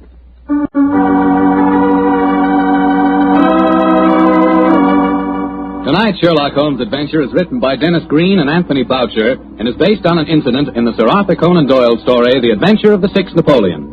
Mr. Rathbone appears with the courtesy of Metro-Goldwyn-Mayer and Mr. Bruce with the courtesy of Universal Pictures, where they are now starring in the Sherlock Holmes series.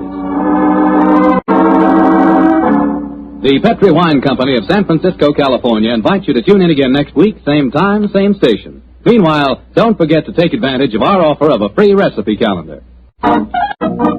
Oh, the Petri family took the time to bring you such good wine. So when you eat and when you cook, remember Petri wine. To make good food taste better, remember... Petri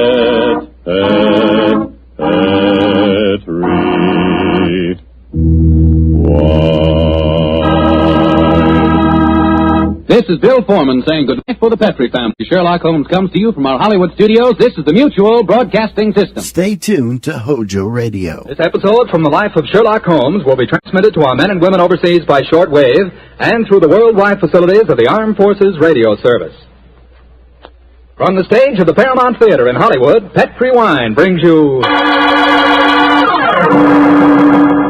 Basil Rathbone and Nigel Bruce in the new adventures of Sherlock Holmes.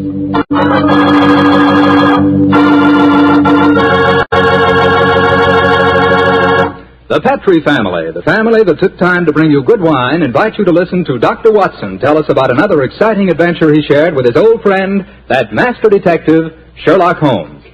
You know something? If right now it were possible for me to ask every one of you what you had for dinner this evening, I'll bet a good many of you would say chicken. Chicken is an all-American favorite. But boy, you just haven't tasted chicken till you've tried it together with a glass of well-chilled Petri California Sauterne. Petri Sauterne is a perfect mealtime wine, just made to go with chicken. That Petri Sauterne is a white wine, delicate in color, and what a flavor. A flavor that comes right from the heart of luscious, sun-ripened grapes. You can just taste those wonderful grapes. And I'll tell you something. That Petri Sauterne is pretty much on the terrific side when served with fish or any kind of seafood, too, and that's a fact.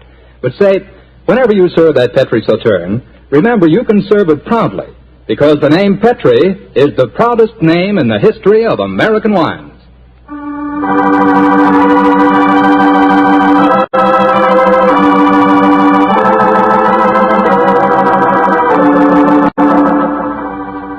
And now for our weekly doctor's appointment.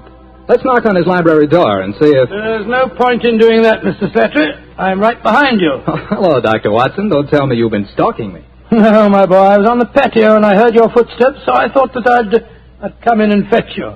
Let's go back and sit out there, shall we? It's a beautiful evening. That's fine with me, Doctor. Here we are. Now, settle yourself down in a chair and light a cigarette, if you have one. I'll get on with my story.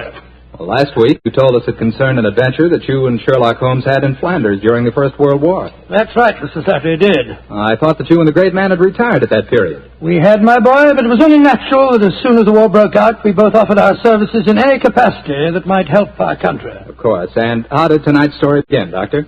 It was in the winter of that first year. things weren't going very well for the Allies. The Germans were advancing on Paris, and the picture was looking very black. It was just 24 hours before the famous Battle of the Marne began, the battle that changed the early course of the war, when Holmes told me that we had to go up to the front lines on a secret mission. We'd been in Paris for several weeks, where Holmes had just solved the case of the missing aide-de-camp. I was anxious to get back to England and my work in the war hospitals, but of course this new summons was in the nature of a command. And so, late on a rainy September afternoon, Holmes and I, with the boom of gunfire in our ears, found ourselves in the front seat of a staff car, sloshing and jolting its way towards the battlefield. I'm driving too fast for you, gentlemen. No, Sergeant, not at all. No, you're doing a splendid job. Oh, my man, look out considering the state of the road. Thank you, sir. Hello? The gunfire is getting nearer, Holmes. Yes, old fellow. I imagine we have much further to go, have we, Sergeant? No, sir, we're nearly there. Did you notice the two civilians in the back seat, Holmes? Yes. Handsome woman and a distinguished-looking man several years her senior. I wonder who they are. I'll tell you. He's a Shakespearean actor of some note, though he never achieved the fame which he thinks he's entitled to. I shouldn't be at all surprised if he feels that he's been slighted in not receiving a knighthood. But, it's amazing. How can you possibly deduce all that from just looking at the man as he got into the car? Elementary, my dear fellow, I didn't deduce it. We saw him twice last year in the London Theatre, if you remember. His name is Maitland Morris. As for his biography, he's a friend of my brother, Mycroft's. He told me about him. What do you suppose he's doing up here near the front line? His brother is General Sir Stanley Morris, who commanded this particular front, and it would seem reasonable to presume that his brother has come up here to give a performance for the front-line troops. I suppose this hut is as far as we can drive, Sergeant. I'm afraid so, sir. We're 4 miles from the front line now. You'll have to clear your papers here. See that ruined farmhouse there, sir? Yes, Sergeant. Is that the General's headquarters? Yes, sir. Come on, Watson. Good Lord, it's pelting with rain. Yeah, let's make a dash for it.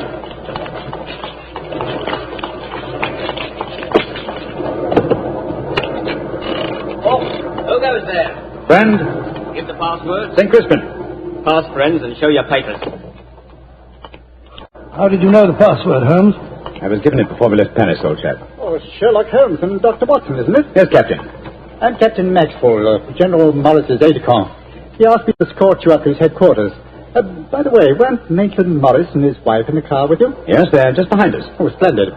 I'm afraid I have to ask to see your papers. Yes, of course. Here's my permit, Captain Maxwell. Thank you. I know you both, of course, but we can't afford to take any chances when they're this close to the enemy lines. Let's see. Oh, yes, that's fine, Doctor. Everything's in order. All right. Yours, please, Mr. Holmes. Here you are. Thanks. Oh, who goes there? Friend. There's the rescue party now. Oh, good. This is quite in order, Mr. Holmes. Show your papers. Oh, there you are, Captain Maxwell. Oh, hello, sir. Hello, Mrs. Morris. How are you, Captain Maxwell?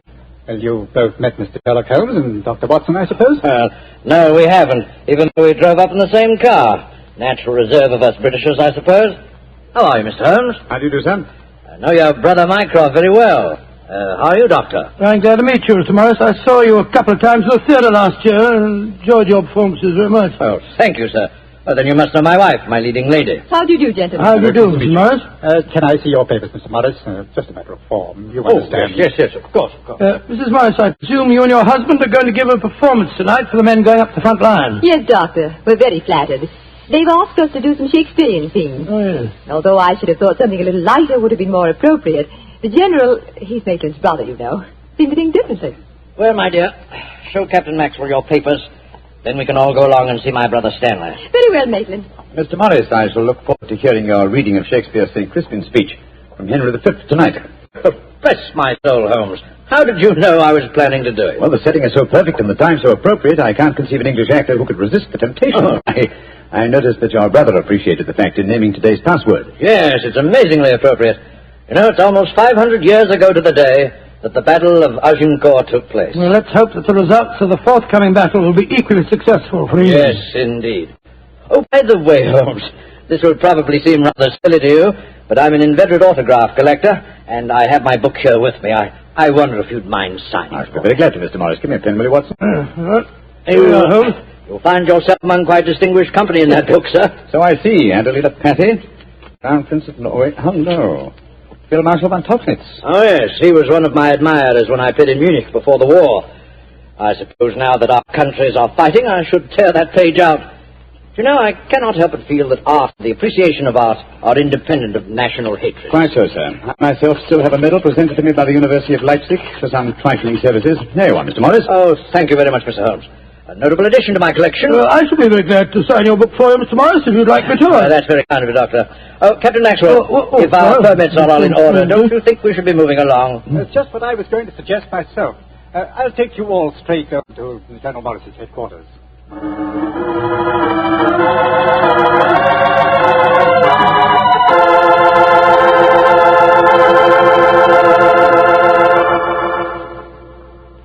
General Morris, may I introduce Mr. Sherlock Holmes and Dr. Watson? How do you do, sir? How are you, General? How do you do? Know a lot about you. Long way from Baker Street, isn't it? Yes, indeed, sir. Where's that brother of mine? Ah, there you are, Maitland. Cynthia, how nice to see you both. Oh, it's good to see you again, Stanley. Hello there, Stanley. The men will be glad you arrived. They're looking forward to your show tonight. We're very flattered that they want to hear us do some Shakespeare. Oh, rubbish, old boy. With you and Cynthia up there on the platform, you could read the telephone book and they'd love you. Oh, very kind. By the way, you'll find the stage very primitive, just a few trestles and a large tent and a curtain made of army blankets. And your dressing room will be even worse. Oh, don't worry about our comfort, Stanley. As long as we cheer the boys up, that's the important thing. Yes, of course. By the way, what program do you have mapped out for us? Well, I thought we'd have two shows. The tent's not large enough to hold everybody at once. Anyway, we have to keep up an alert all the time. Think you can manage two separate shows? Oh, of course I can, Stanley. I may look old, but I don't feel it. You don't even look at you, scoundrel. Thank you. Perhaps we could take a look at the stage and equipment, eh? Oh, certainly. Captain Maxwell, take them over to the tent and show them what the facilities are, will you? Right, will you follow me? Oh, yes, of course. See you later, Stanley. Come along, my dear. All right. I'm glad you're here, Holmes. I'm sure I can speak quite freely in front of Dr. Watson. Oh, yes, with perfect freedom, sir. He's my colleague. He's an old army man himself. Really? What regiment, Doctor? 5th Northumberland Fusiliers, sir. Later attached to the Butchers in Afghanistan and wounded in the Battle of Mainwan. Really? Then I'm sure I can speak freely in front of you. Holmes, you know why you're up here so near the front line, don't you? I have a very shrewd suspicion, sir. Yeah, I thought you had. That's why I asked for you to be sent here.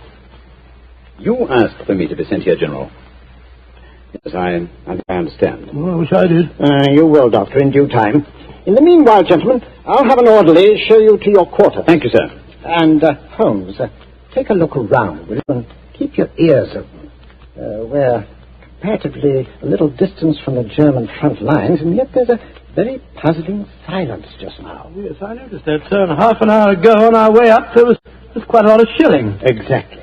It's unnatural and rather frightening at a time like this. You see, we're attacking at dawn. The enemy might be trying to infiltrate spies, and the success of this battle depends on a surprise attack. I quite understand, sir. Come on, Watson.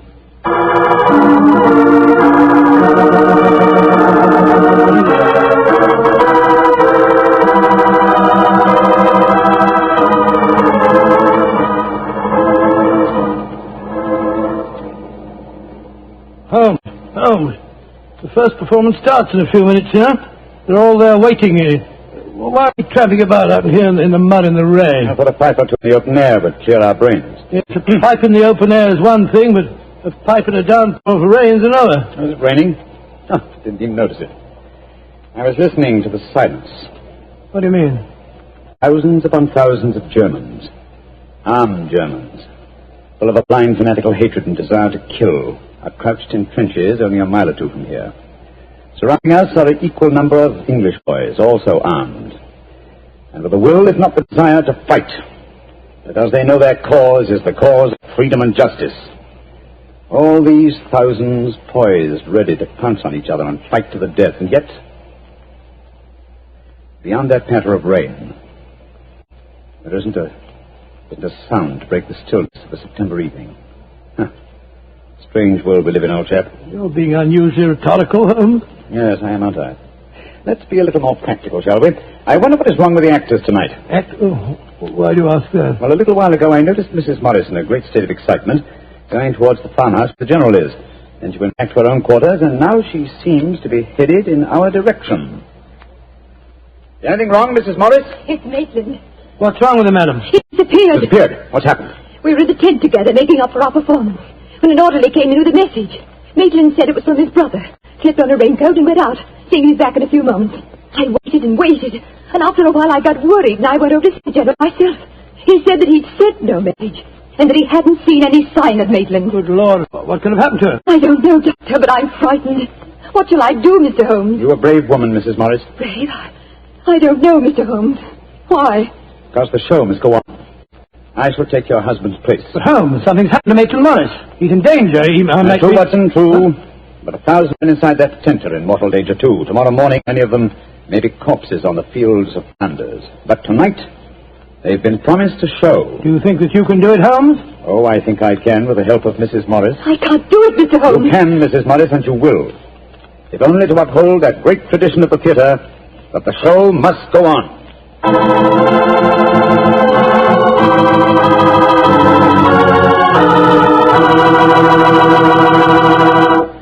Play the rest of Dr. Watson's story in just a few seconds. Time I'd like to take to tell you that if you've got a butcher who has meat, and you've got the points to get that meat, don't forget to bring home a bottle of Petri California Burgundy. Tell you why. That Petri Burgundy is a rich red mealtime wine that's wonderful with any meat or meat dish. That's a fact. Petri Burgundy can make a banquet out of a hamburger. And boy, Petri Burgundy and old-fashioned Irish stew are bosom companions. Just get yourself some Petri Burgundy and share it with your family. Petri Burgundy is the best friend a good meal ever had.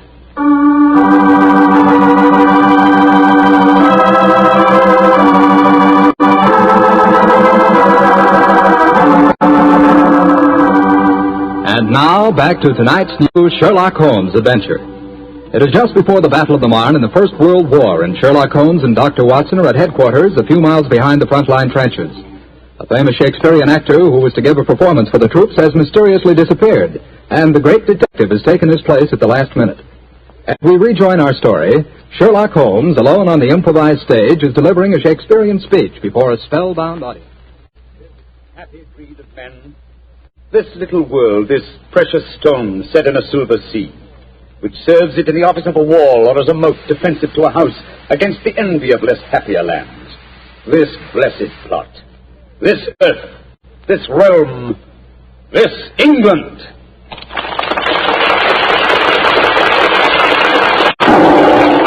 Holmes! That shot, are you all right? Yes, old chap. Fortunately, I started to leave the stage as the shot was fired. The bullet just missed me.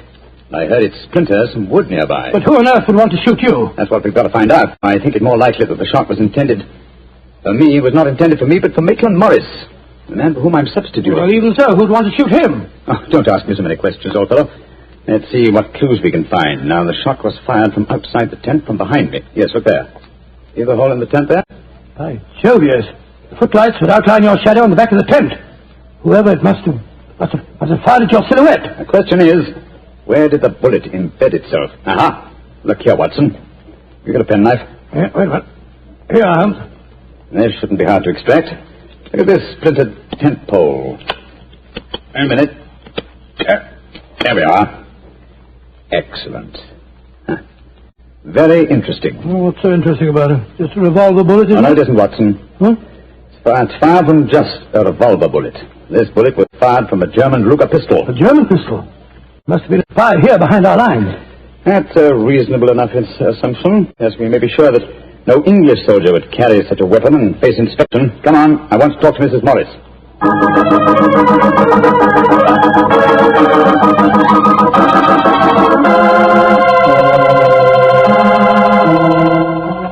Mrs. Morris, I want you to be very frank with me. But of course, Mr. Holmes. You know why your husband's missing, don't you? No, I don't. Have you found out anything? Come, Ellen. Why keep up this pretense any longer? I know that your husband is a spy, or at least a great sympathizer with the German cause. The General's brother a spy? Good Lord. How dare you say that? Because it's true. Foreign Office has been suspicious of his sympathies for some time. His own brother knew it. That's why he asked to have me sent up here to keep an eye on him during his visit. It is true. Why should I keep up the pretense any longer? You see, Maitland was a disciple of Stuart Houston Chamberlain. Oh, who was this Stuart Houston Chamberlain? An Englishman who married one of Richard Wagner's daughters and became a German citizen. and an arch enemy of England. I've tried to dissuade Maitland. I implored him to consider his British heritage, his brother's name and mine. But Maitland was a strange man. His life was one of frustration and envy. Envy of his brother, I suppose? Yes. When Stanley was knighted, it hurt Maitland terribly. He said it was typical if the English would knight a soldier, and yet leave a great artist like himself unrecognized. That in Berlin, they really understood and rewarded the artist. Well, if the authorities knew that, it's amazing they allowed him to come so close to the front lines at a time like this. Oh, it was at the general's request. He wanted to plead with my husband to warn him that his secret was known. And now Maitland's gone over to the German lines. Oh, it's terrible. It's worse than that. It's disastrous. He can give them information as to the strength of our troops here. He knows the password. He might even know the hour the attack is timed to start. How did your husband expect to enter the German lines in safety, Mrs. Morris? He speaks fluent German, Mr. Holmes. I fancied the autograph book he was carrying containing the signature of Field Marshal von Tauchnitz, but in reality he's passed through the German line. You told the general that his father was gone, of course. I haven't been able to. He moved up to the front line position immediately after the first performance, though I had warned him what I thought Maitland was planning to do. I think he intended to give his performance first, then cross the lines immediately afterwards. But something must have made him change his mind. Perhaps he suspected I'd warned the general. Anyhow, as you know, when I got back to our quarters, he'd gone. Did he leave any note, madam? Yes, he did. Here it is. Thank you. I have done, my dear. Try and understand and forgive if you can.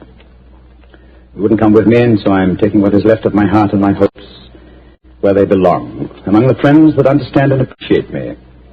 It is something stronger than love and blood and country that makes me do this. It is something dearer to me than life itself. Dearer to me than life itself. Oh, how could he? How could he? The shame of this will kill poor Stanley. Mr. Holmes, will you break the news to him? I know it's cowardly of me, but I just can't tell him myself. Don't worry, Mrs. Morris. I'll tell him. Dr. Watson and I will ask Captain Maxwell to escort us to the General's frontline headquarters. In the meantime, try and keep calm. We'll tell him.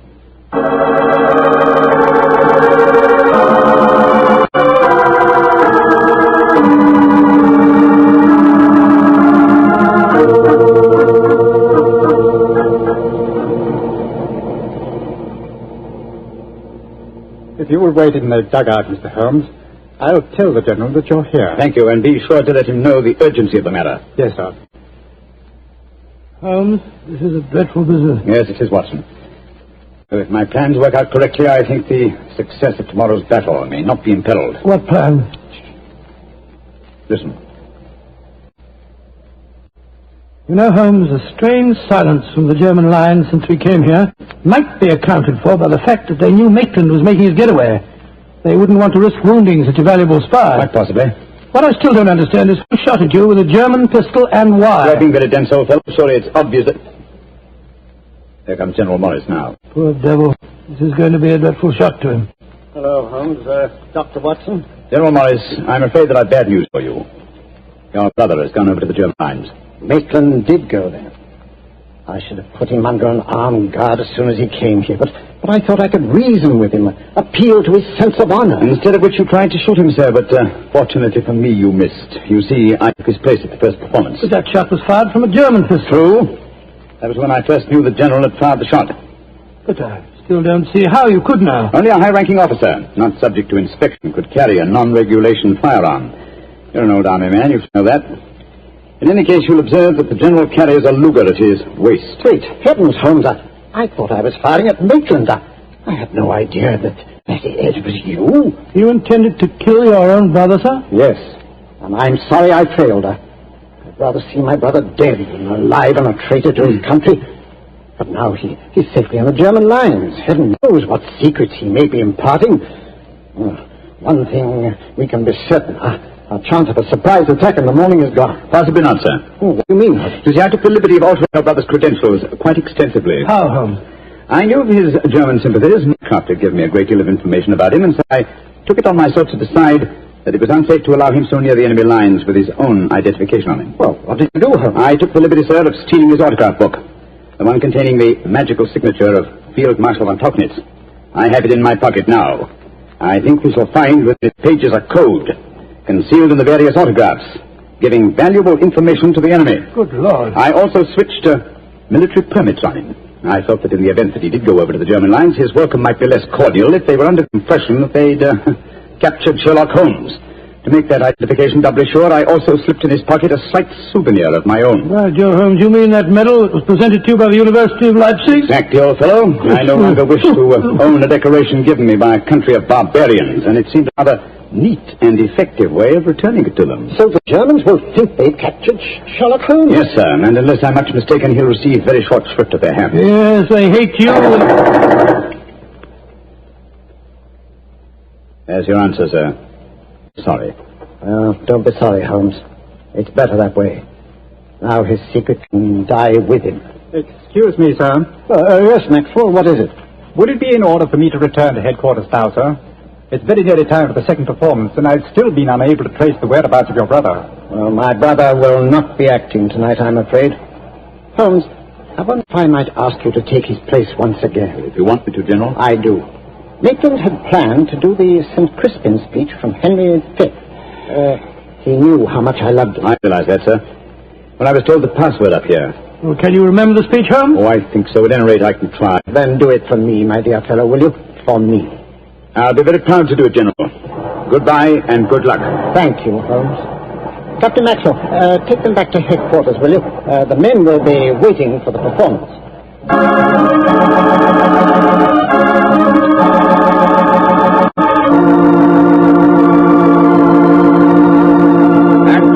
Christian shall now go by from this day to the ending of the world, but we in it shall be remembered. We few, we happy few, we band of brothers.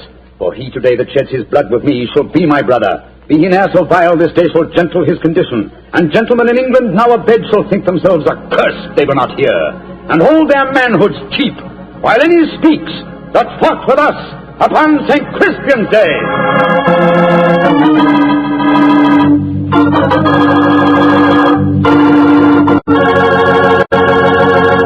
Well, Doctor, that was a bit of an exciting adventure. You know, I can still remember that awful feeling I had when I heard the shot in the tent and realized someone had tried to kill Holmes. He did have a narrow escape, didn't he? Well, Holmes always said there was no such thing as a narrow escape. He said you either escaped or you didn't. If you did, well, why worry? And if you didn't, you couldn't worry, so what? Quite a philosophy. I'd like to discuss it with you further. Over a bottle of wine? How else? What kind of wine? Naturally. Naturally. Well, you couldn't ask for a more delicious wine than Petri.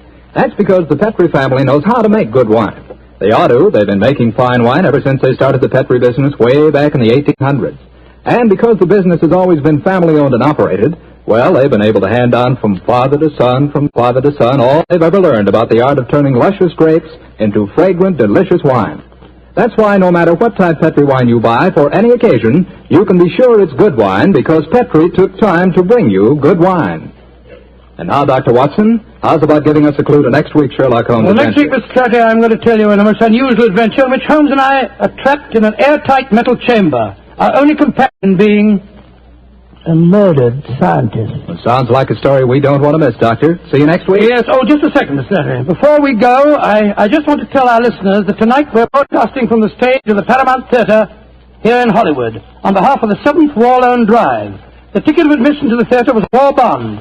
I'm mentioning this to remind you, our friends, that you have an important part to play in making the 7th War Loan a success. Buy more and buy bigger bonds than ever before. They're needed to pay for new super forts, new jet-propelled fighters, newer and bigger weapons to lick Japan. Remember, in spite of the magnificent achievements of our forces in the Pacific, the Japanese war has just begun. Let's go all out for the mighty 7th War Loan.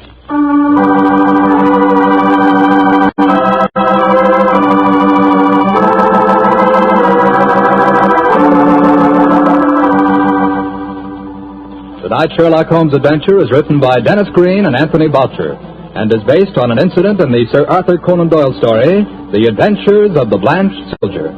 Mr. Rathbone appears through the courtesy of Metro-Goldwyn-Mayer and Mr. Bruce through the courtesy of Universal Pictures, where they are now starring in the Sherlock Holmes series.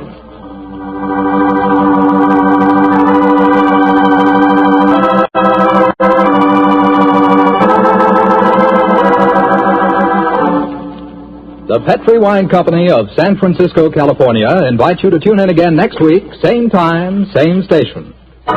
Oh, the Petri family took the time to bring you such good wine. So when you eat and when you cook, remember Petri wine. To make good food taste better, remember Petri wine.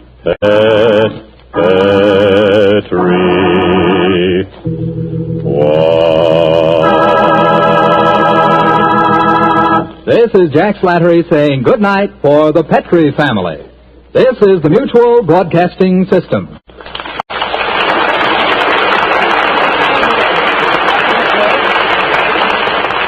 Thanks for listening to HOJO Radio. We'll be back again very soon.